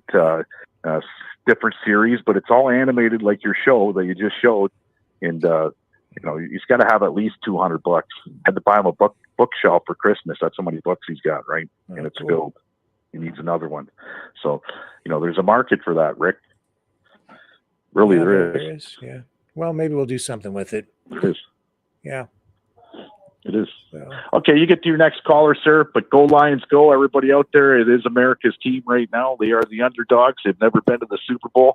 They win today. The last time they've won a championship, people that are listening, there was a guy named Ike who was the president of the United States in 1953.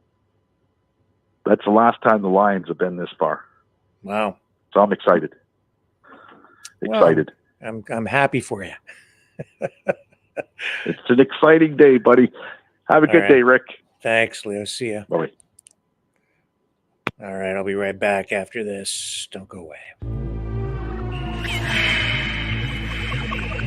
Fighting the Great Reset by leading the Great Resistance.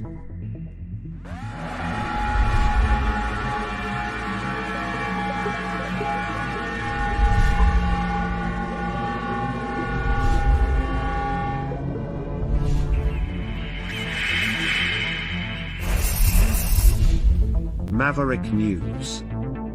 The antivirus programs for your mind.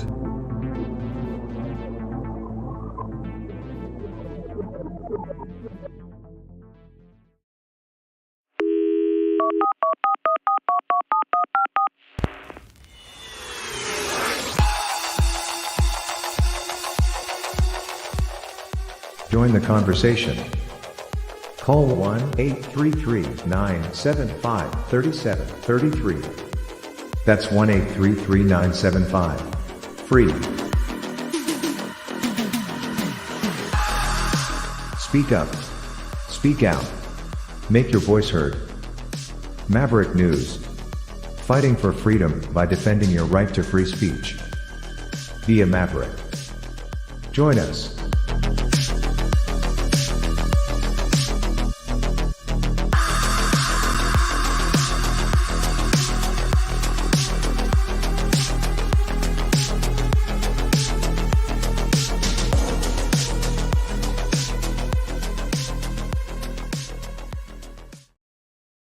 That's right. Call now. 1-833-975-3733. This operator is standing by. Feel the vibrations.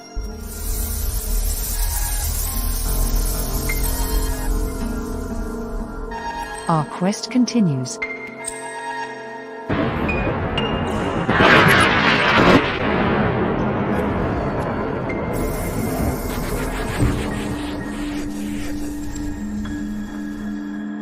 The truth is out there.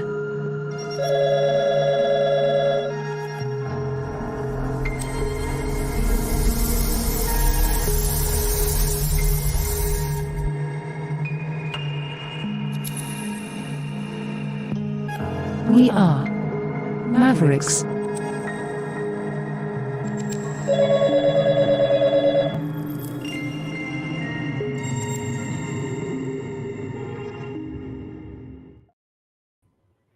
ET, call home. And we're going to let John call in right now. Hello, John. Sir John. You're on reverb here. Turn it down. The timing's off. How's it going there, man? How's your day? It's pretty good. My wife is not feeling well though. So oh boy. Yeah. She's My So friend, I'm like, stay away, stay away. my friend on the reserve, his wife wasn't feeling well last week. Cold. They took her to the hospital actually because she was so bad. And now he's sick. So eat your Wheaties, man. What can I tell you? Yeah, I'm trying to keep my distance without making it look like I don't care. I do care, Yeah, you're gonna. but I don't want to get sick. So Yeah, you don't want to get sick. That's how you. Yeah, you got to be careful. My day today is terrible, Rick. Terrible. Everything's going wrong for me. I don't know what the that's what hell. I Should have hear. stayed in bed. What? Is Oh, it- the stove went on the blinks, and I ended up taking all the fuses out to see which one is blown, or the two of the last week the burner on the bottom went in the oven, so I called this guy up. He delivered one for me and threw it in, and works fine. And then the fuse, the two burners on the top wouldn't work, and I go, what the, open the fuse box, and I'm checking the fuses, and I finally got it working. I don't know. And all kinds of other shit today. Everything's going bad today. Today's a bad day for me. Yeah, you know, everybody has those days that you just wish you never got out of bed, you know? Oh, yeah. Nothing but problems, you know? It's just, Well, nothing works out. Well, what do you think about the border situation in Texas? Texas, I think it's a joke, and they're not going to change their ways. Like, Democrats want an open border. Hillary wants an open border. So I don't know how they're going to shut it down. Trump's not going to do nothing. You know, I seen him yesterday was on. Oh, he's talking big shit like, oh, he actually did it last time. He's going to have a new security team to round up all the immigrants and send them back. But he can't do that. Maybe the bad ones that been arrested and stuff, you know, troublemakers. But he can't round up immigrants and send them back. It's against the law, you know.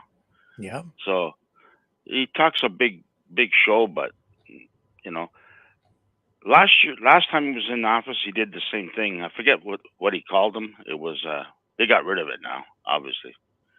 But he did send a lot of people back, but there were those people with the marks on their face, whatever they're called. Yeah, those kind of people that he sent back. Yeah. But you know, he said he was going to build the wall, and they were stopping him. He couldn't build it, you know, because of the politics.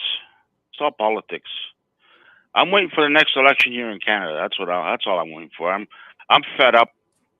You know, too many problems we have, and it's nothing's going to get resolved. The only way that we're going to resolve is, like Leo said, an election. We need a new government, and that's the only way things are going to get resolved. We need the right government. Yeah. And I really think, Polyev, you never played that clip today, eh? I woke up this morning and he was on live. You should play that clip for everybody. It's a real good one today. Okay. He gave an interview. Yeah, he gave a really good interview today, and very impressive what he said. Really good one. Like that guy's pretty swift. He knows what to say there, Rick. But yeah, he's very find sharp. Great speaker, sharp wit. What clip are you referring to? Or like I don't know. Today he played it. Today he was this morning at 10 o'clock. Was he being interviewed somewhere or speaking somewhere? I think he was talking about the bloc. How they support Trudeau. Mm-hmm. and they're making things worse. You got to listen to it. It was a good one. I don't. Yeah, it I was mean, on this morning. I'm on his account right now. I'm not seeing anything that matches that. I see. I seen it on CP24. Okay. CP24 this morning. That's where I seen it.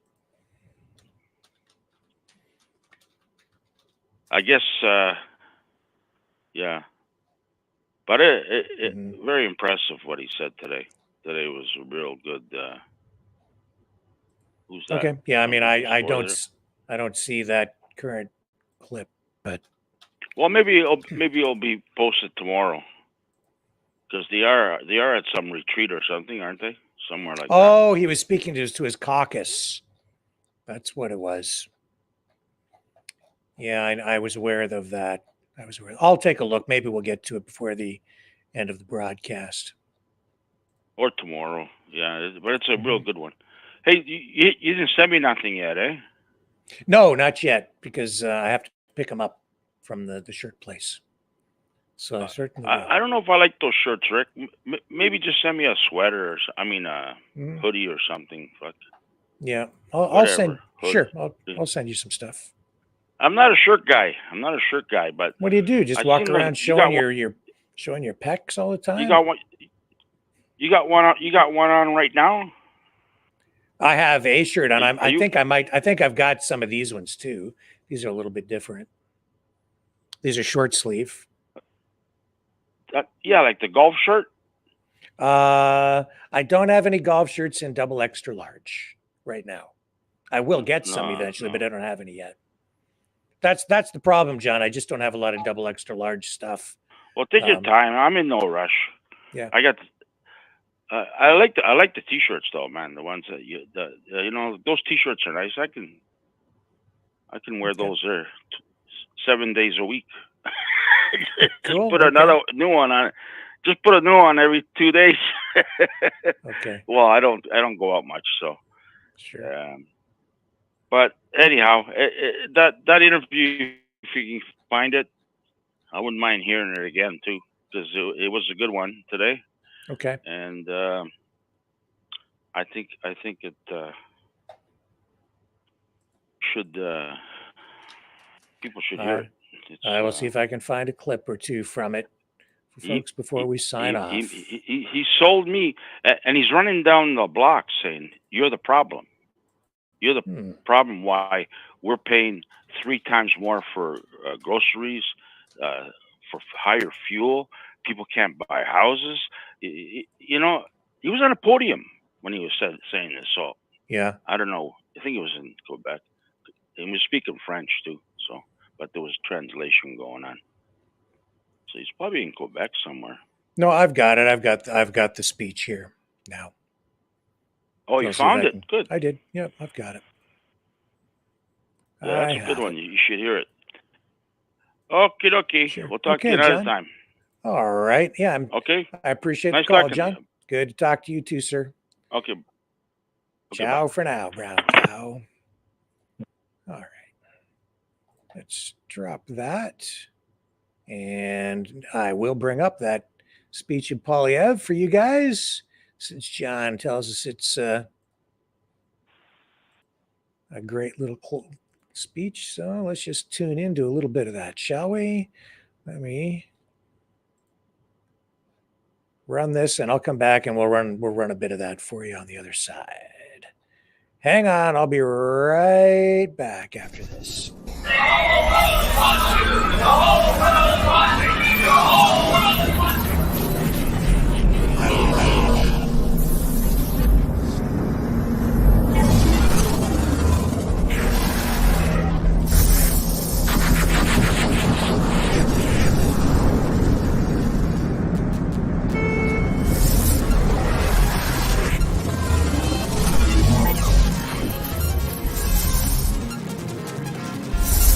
Maverick News. The world is watching.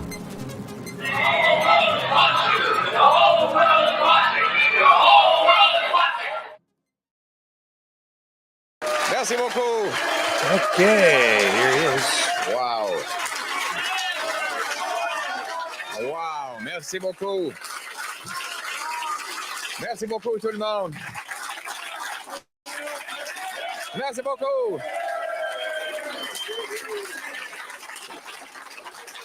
Merci beaucoup, équipe Gros Bon Sens. Merci beaucoup, équipe Gros Bon Sens. Vous me semblez être dans une très bonne forme. Oui. Évidemment, comme la plupart des Canadiens, vous êtes restés avec des amis pour 9 000 la nuit à un I don't resort. speak very good French, C'est comme so la I'm plupart des having trouble Canadiens qui translating font it for ça, you. selon notre premier ministre. Mais pour être vrai, je pense qu'une telle resort He always starts in de 9 French. 000 la nuit ou 80 000 pour une semaine. Hang on, let me get you to the English. We'll get you to the English.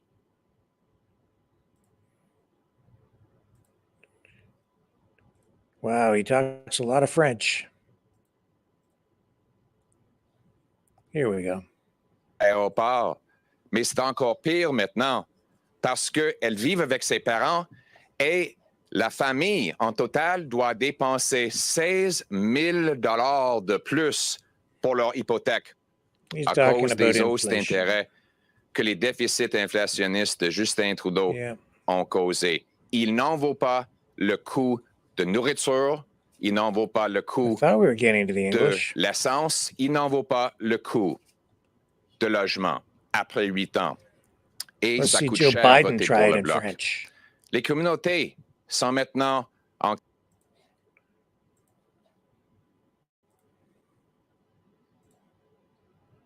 Wow.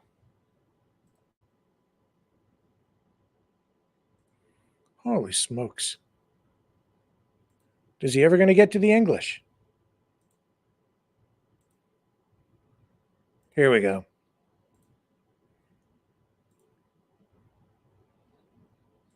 Here we go.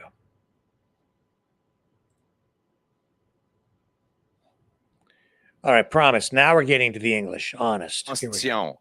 qui achètent de bonne nourriture, essence Really? et Truly, he's gonna logements do it. He's gonna abordables speak dans des English rues any minute now, in a sécuritaires. second. C'est comme ça que le Canada a toujours été. Here it C'est comme comes. ça que ça va Come l'être on. après un gouvernement de gros bon English, sens please. ait permis de faire un bon travail comme serviteur on. de ce pays. C'est ça le gros bon sens. C'est ce que nous allons faire. Donc, Okay, on the other side of faisons-le. this, the applause. Merci. And then we're going to get to the English. Okay, now English. Guaranteed. Don't tune out. Merci He's beaucoup. coming. Here it comes. Merci beaucoup. Merci beaucoup, chers amis. See how much harder politics is in Canada? So everyone bilingual? looks like they're in great shape. You're all just back from your $9,000 a night stay with friends, like most Canadians, right? That's what our prime minister said. Can you imagine that? He said, like most Canadians, I stayed with friends. An $89,000 vacation for free from friends. Wow, geez, I think I have the wrong friends. Actually, I have the best friends in the world. And they'll let me sleep on the couch once in a while if necessary. But I think most Canadians would feel a long way from home if they had an $89,000 vacation, wouldn't they? But everything feels a long way from home right now, doesn't it? You know, when people stop me on the streets, they tell me they don't recognize the country.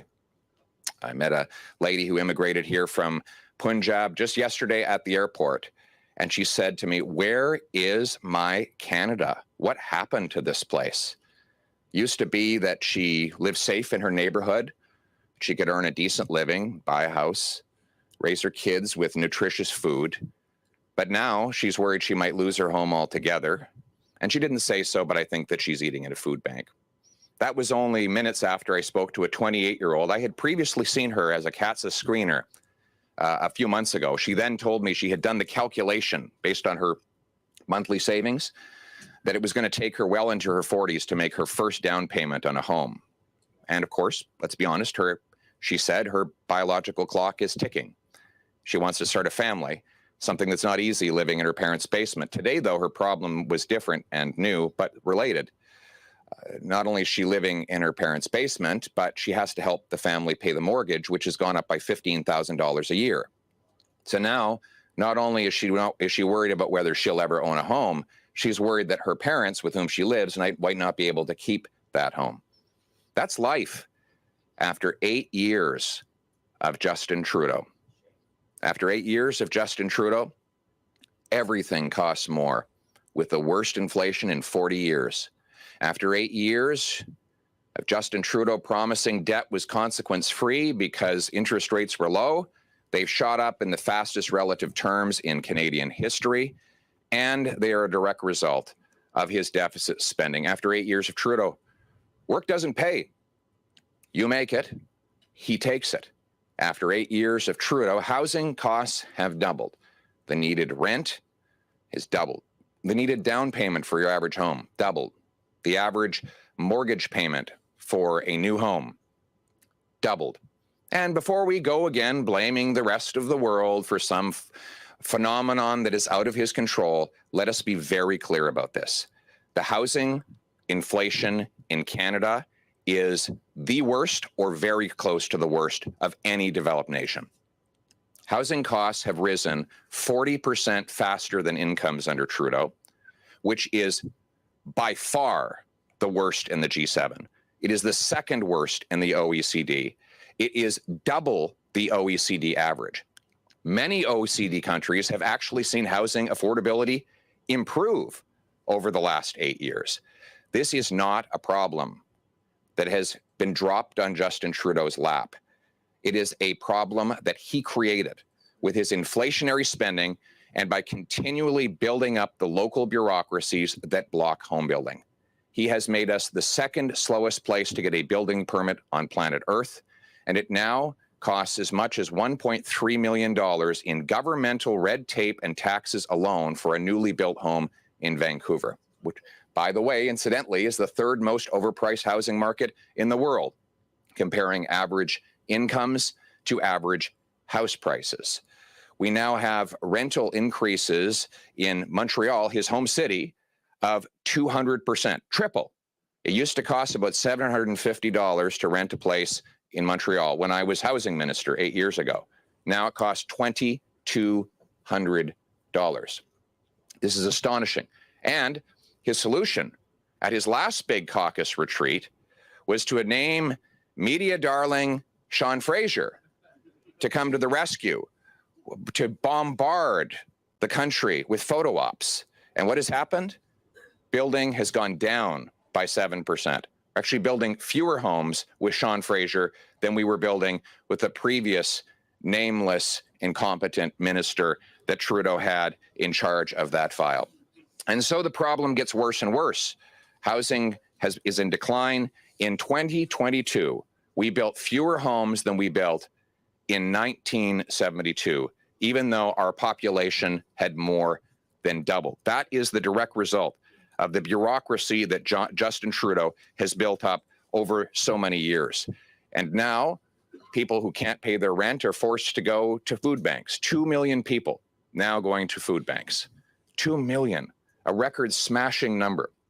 In fact, in Toronto, 1 in 10 people are relying on food banks. The number of people eating at food banks in Toronto today would fill the Rogers Centre 7 times. That is life in Toronto after 8 years of Justin Trudeau winning every single seat in that city. Toronto, what have you got for voting for Justin Trudeau? Your streets are crawling with crime and chaos. You can't afford the rent. There's division like never before in our streets. Places of worship are under attack. People who've lived there all their lives no longer feel at home. The big cities that voted for Justin Trudeau are suffering the most because of his disastrous and costly policies. You know, look at the crime. Violent crime is up 40%. The number of overdose deaths is up 200%. 40,000 Canadians have lost their lives to overdoses after 8 years of Justin Trudeau's policy of decriminalizing crack and heroin and giving out tax-subsidized opioids that have heroin-level potency. After 8 years of Justin Trudeau, We have our young people at greater risk than ever before to fall into a life of drugs. Formerly peaceful neighborhoods are now dangerous. When I was in North Bay the other day, a man came to my town hall. He said, "I'm not interested in politics. I don't even typically vote. I just have one simple request. I want to take my kids to the restaurant in the center town of North Bay without getting stabbed in the face." That was his request. In small Northern Ontario towns, people used to leave their doors unlocked before Justin Trudeau brought in catch and release. And yet, there's been the NDP betraying Northern Ontario and Vancouver Island and the British Columbia interior, selling out their people, selling out the working class to support his policies of catch and release, of banning hunting rifles, of quadrupling the carbon tax and doubling housing costs. That is the misery that they have helped bring about. And is it getting any better? In fact, our economy is now shrinking in absolute terms. In per capita terms, it has shrunk in all of the last 6 quarters. We have had the worst per capita GDP growth of any G7 country, meaning smaller paychecks and more desperation for our people. Investment per worker is in drastic decline, meaning that American workers get almost twice the investment of tools and technology of an average Canadian worker. And our jobs move south of the border and into the hands of more powerful economy where our workers lose out.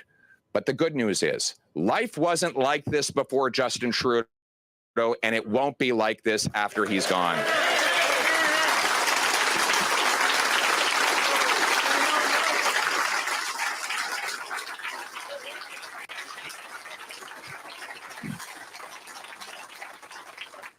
Canadians are hardworking, decent, honorable people.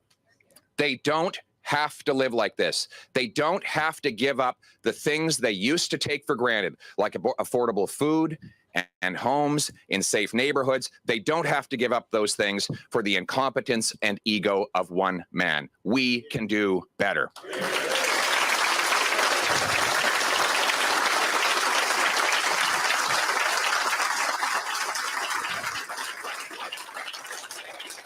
And we will do better with a common sense plan.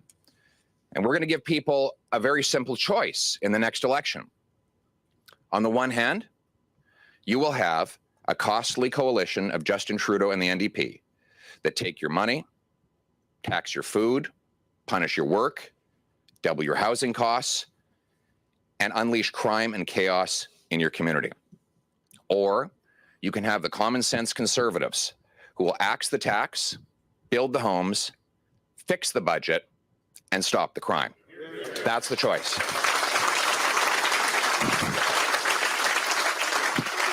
And that is what we will fight for in this session. Let me be very clear, and let me say it again and again. Conservatives will fight throughout this session to axe the tax, build the homes, fix the budget, stop the crime. Is everybody in this room ready to axe the tax, build the homes, fix the budget, and stop the crime?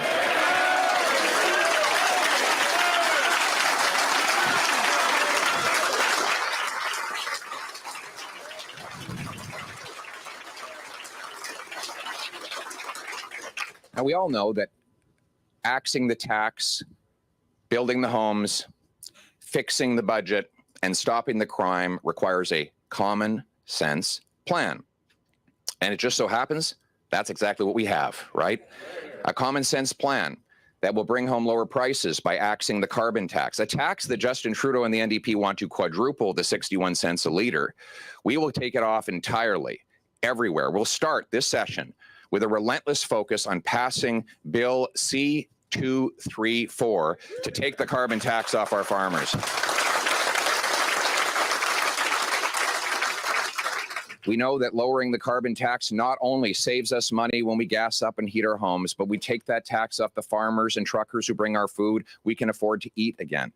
We're going to cap government spending and cut government waste to balance the budget and bring down inflation and interest rates. How do we do that? Well, we get rid of the $35 billion infrastructure bank that has not completed a single solitary project. The $1 billion green slush fund, 15% of whose funds are already identified as having been misappropriated and mismanaged by corruption, something that the bureaucrats say resembles the sponsorship scandal. We'll get rid of the $54 million ArriveCan app. We'll cut back on the $21 billion of external consultants. That works out to $1,400 in taxes for every family in Canada just to pay for external consultants, 100% increase in 8 years. We will get rid of that waste, and we will bring the work inside the bureaucracy at a lower price to Canadians. We will bring in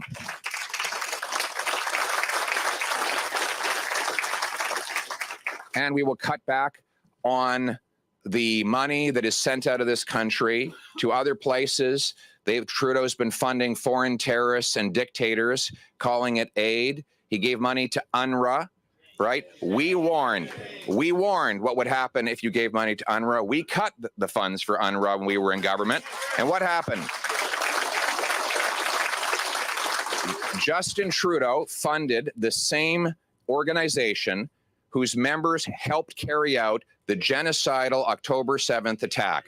Justin Trudeau should be ashamed of himself for the way that he has spent our money to fund this terrorist organization. And we will not only cut back that, we will stop funding the Beijing-controlled Asian Infrastructure Bank. We should be building pipelines and roads in Canada, not in Asia.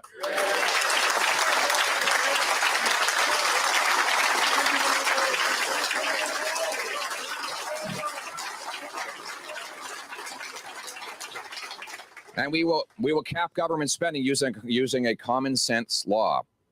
It comes from single mothers and small businesses. It's called the dollar for dollar law. If we bring in $1 more of spending in one place, we will by law be required to find $1 of savings somewhere else to pay for it. This is how families budget and pay for things. And that's why families understand that budgets don't balance themselves. It's common sense. This law will allow us to cap spending while the economy and the taxpayer catches up so that we can balance the budget and bring down inflation and interest rates on our people. And our people deserve to have their work rewarded. We need to end the war on work, where a mother of three who earns an extra $1 loses 80 cents to clawbacks and taxes. That is outrageous. No wonder we have a hard time getting more workers. We punish work. A common sense conservative government will lower income tax and reform clawbacks so people bring home more of each dollar that they earn, and hard work once again pays off in this country.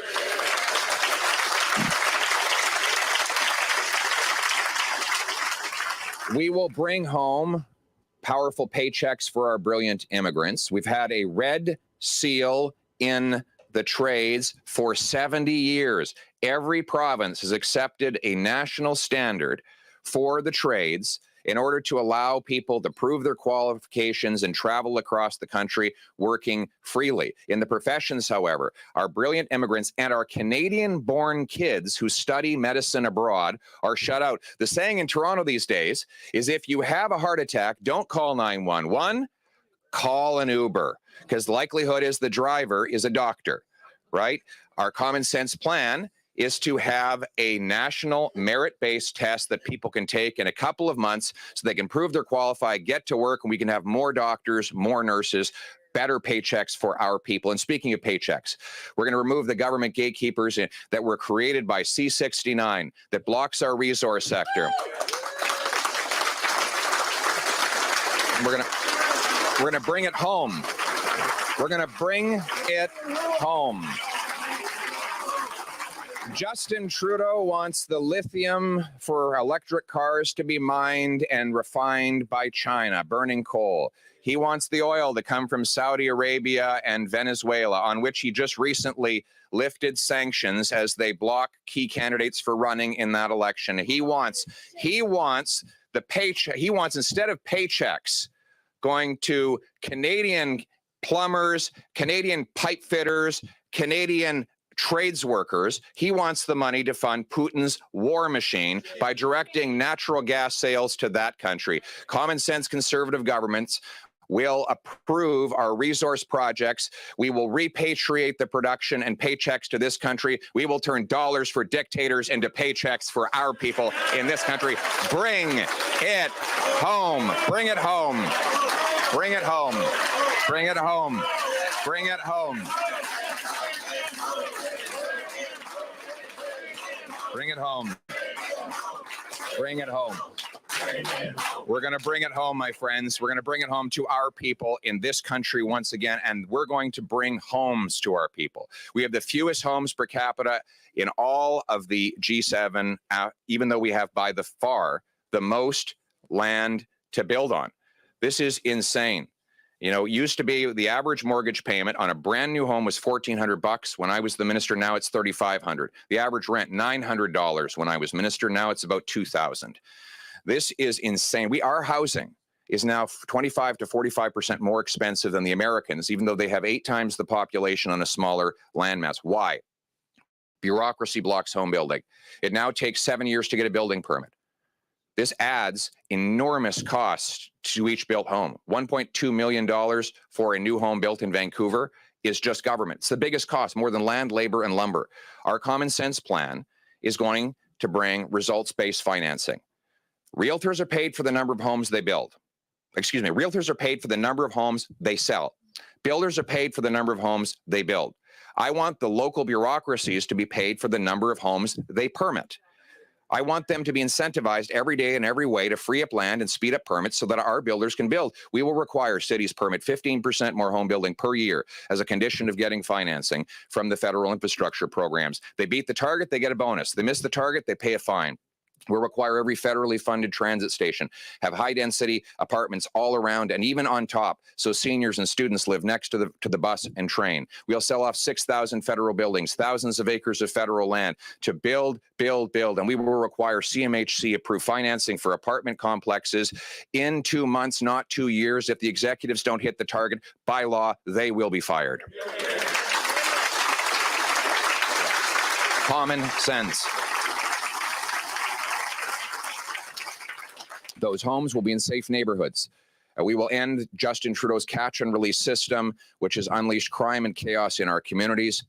He has allowed the same 40 violent offenders to be arrested 6,000 times in Vancouver because they were released within mere minutes. The criminal is out before the police do the paperwork these days. We're going to stop the crime by stopping the criminals. Very simple. The root cause of crime is criminals. Put the criminals in jail, you have less crime. It will be jail, not bail.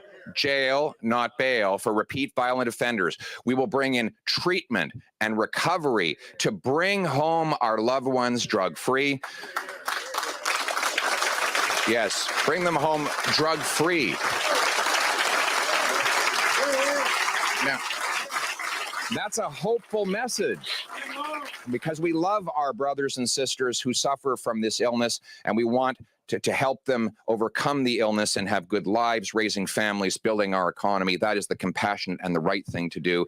And the right thing to do as well is to stand on the side of the law-abiding, licensed firearms owners who are statistically proven to be the least likely to commit a crime with a gun. We will reverse Trudeau's ban on our sport shooters and our hunters, and we will instead go after the real gun criminals. We will reinforce the borders, and we will inspect and scan the shipping containers to stop our automobiles from being shipped out of this country to faraway places by thieves and criminals.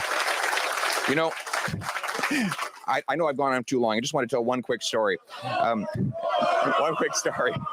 So I'm in Brampton. We sit down with these business leaders. They come in. The guy says, wake up in the morning, my car's stolen. So good news is I put an air tag in it. He says, so I followed the air tag and it took me all the way to a rail yard. So he jumped the fence and he followed the app on his phone. He got to a shipping container that was on a train. And he said, well, there's my car. It's in that shipping container. Well, some authorities came running over and he said, oh, thank God you're here. You were there up front for this. He said, thank God you're here. You can help me get my car out of that shipping container. And they said, no. You're not supposed to be here. We're charging you a fine. And then as he was being assessed the fine, the rail cars started moving and they went to Montreal. The shipping container got on a boat and was shipped off to the Middle East. So he lost his car and paid a fine for trying to get it back. Another guy the same day told us, you were there for this too. He got up in the morning, his car was gone. So he called 911 and they said, well, we're not going to be there for a while because it's a very busy day in Brampton. And he's looked out the window and he said, they're back. They're stealing my second car. And so he says, well, I'm going to go out and get them. He said, no, don't do that. Well, so, well, then you come here now and stop them. They said, no, we've got so much going on today. It's going to be 45 minutes before we arrive. Just let them take the car. That's how insane it is. But good news is Justin Trudeau's holding a summit. A big summit. There's going to be another meeting. Thank God. Politicians and bureaucrats and lobbyists will all come together. They'll send you the bill for their hotel rooms. Don't worry. There's a summit happening. My friends, we don't need another summit. We need a common sense plan to end the theft and stop the crime. And that is what conservatives will do.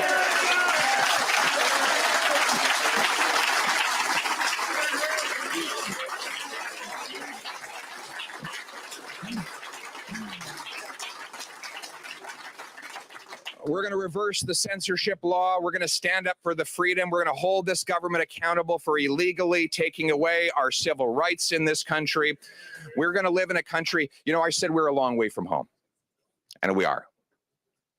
It's a very long way from home in only 8 years of Trudeau. So it's easy to forget how good things were and how much better they can be. So let's paint the picture of what home looks like.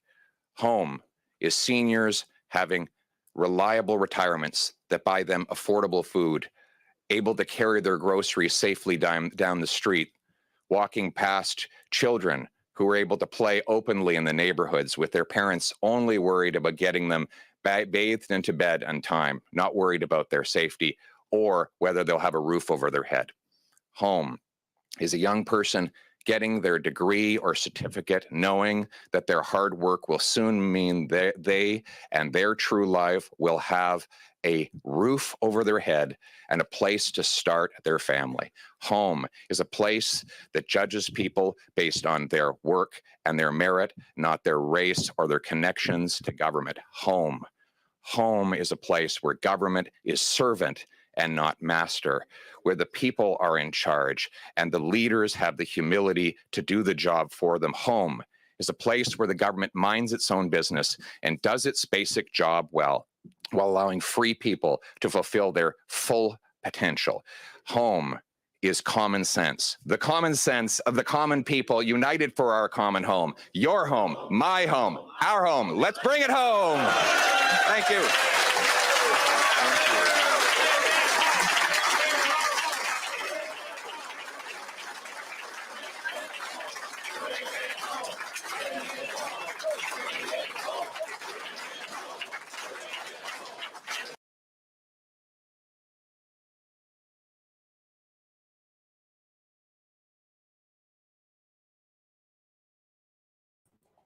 And my microphone was muted. So that's the speech from Pierre Poilievre that John wanted us to hear. There you have it. The question is, do you believe him? Some people do, some people don't. A lot of people have come to the conclusion that he's Canada's best hope at the moment. Maybe Canada's only hope.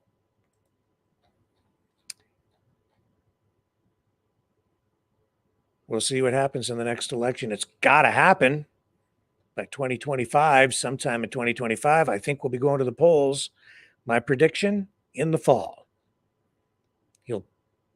Justin Trudeau will probably call the election to piggyback on the U.S. election and use the emotions that are going to rise to a fever pitch, I'm afraid, when Trump squares off against Biden. And I think, regardless of the lawfare and all the other stuff going on, that is likely what we are going to see. And I think the streets will be a place of chaos over the summer, the fall, heading into the next presidential election in the United States. But there is hope. At least we still have elections. And tonight, I think that there is at least enough calm at that Texas-Mexico border that these predictions of a civil war, I don't see it happening. Not right now, not over this. Not to say that we aren't out of the woods, but this will not be the incident that sparks a civil war. Could develop into that over time, but I don't think it's going to happen tomorrow. So sleep easy tonight, or easier. Enjoy your families. Enjoy your freedom, what's left of it. We'll keep fighting for it tomorrow, when I join you back here again at 6 p.m. Eastern Standard Time on the flip side.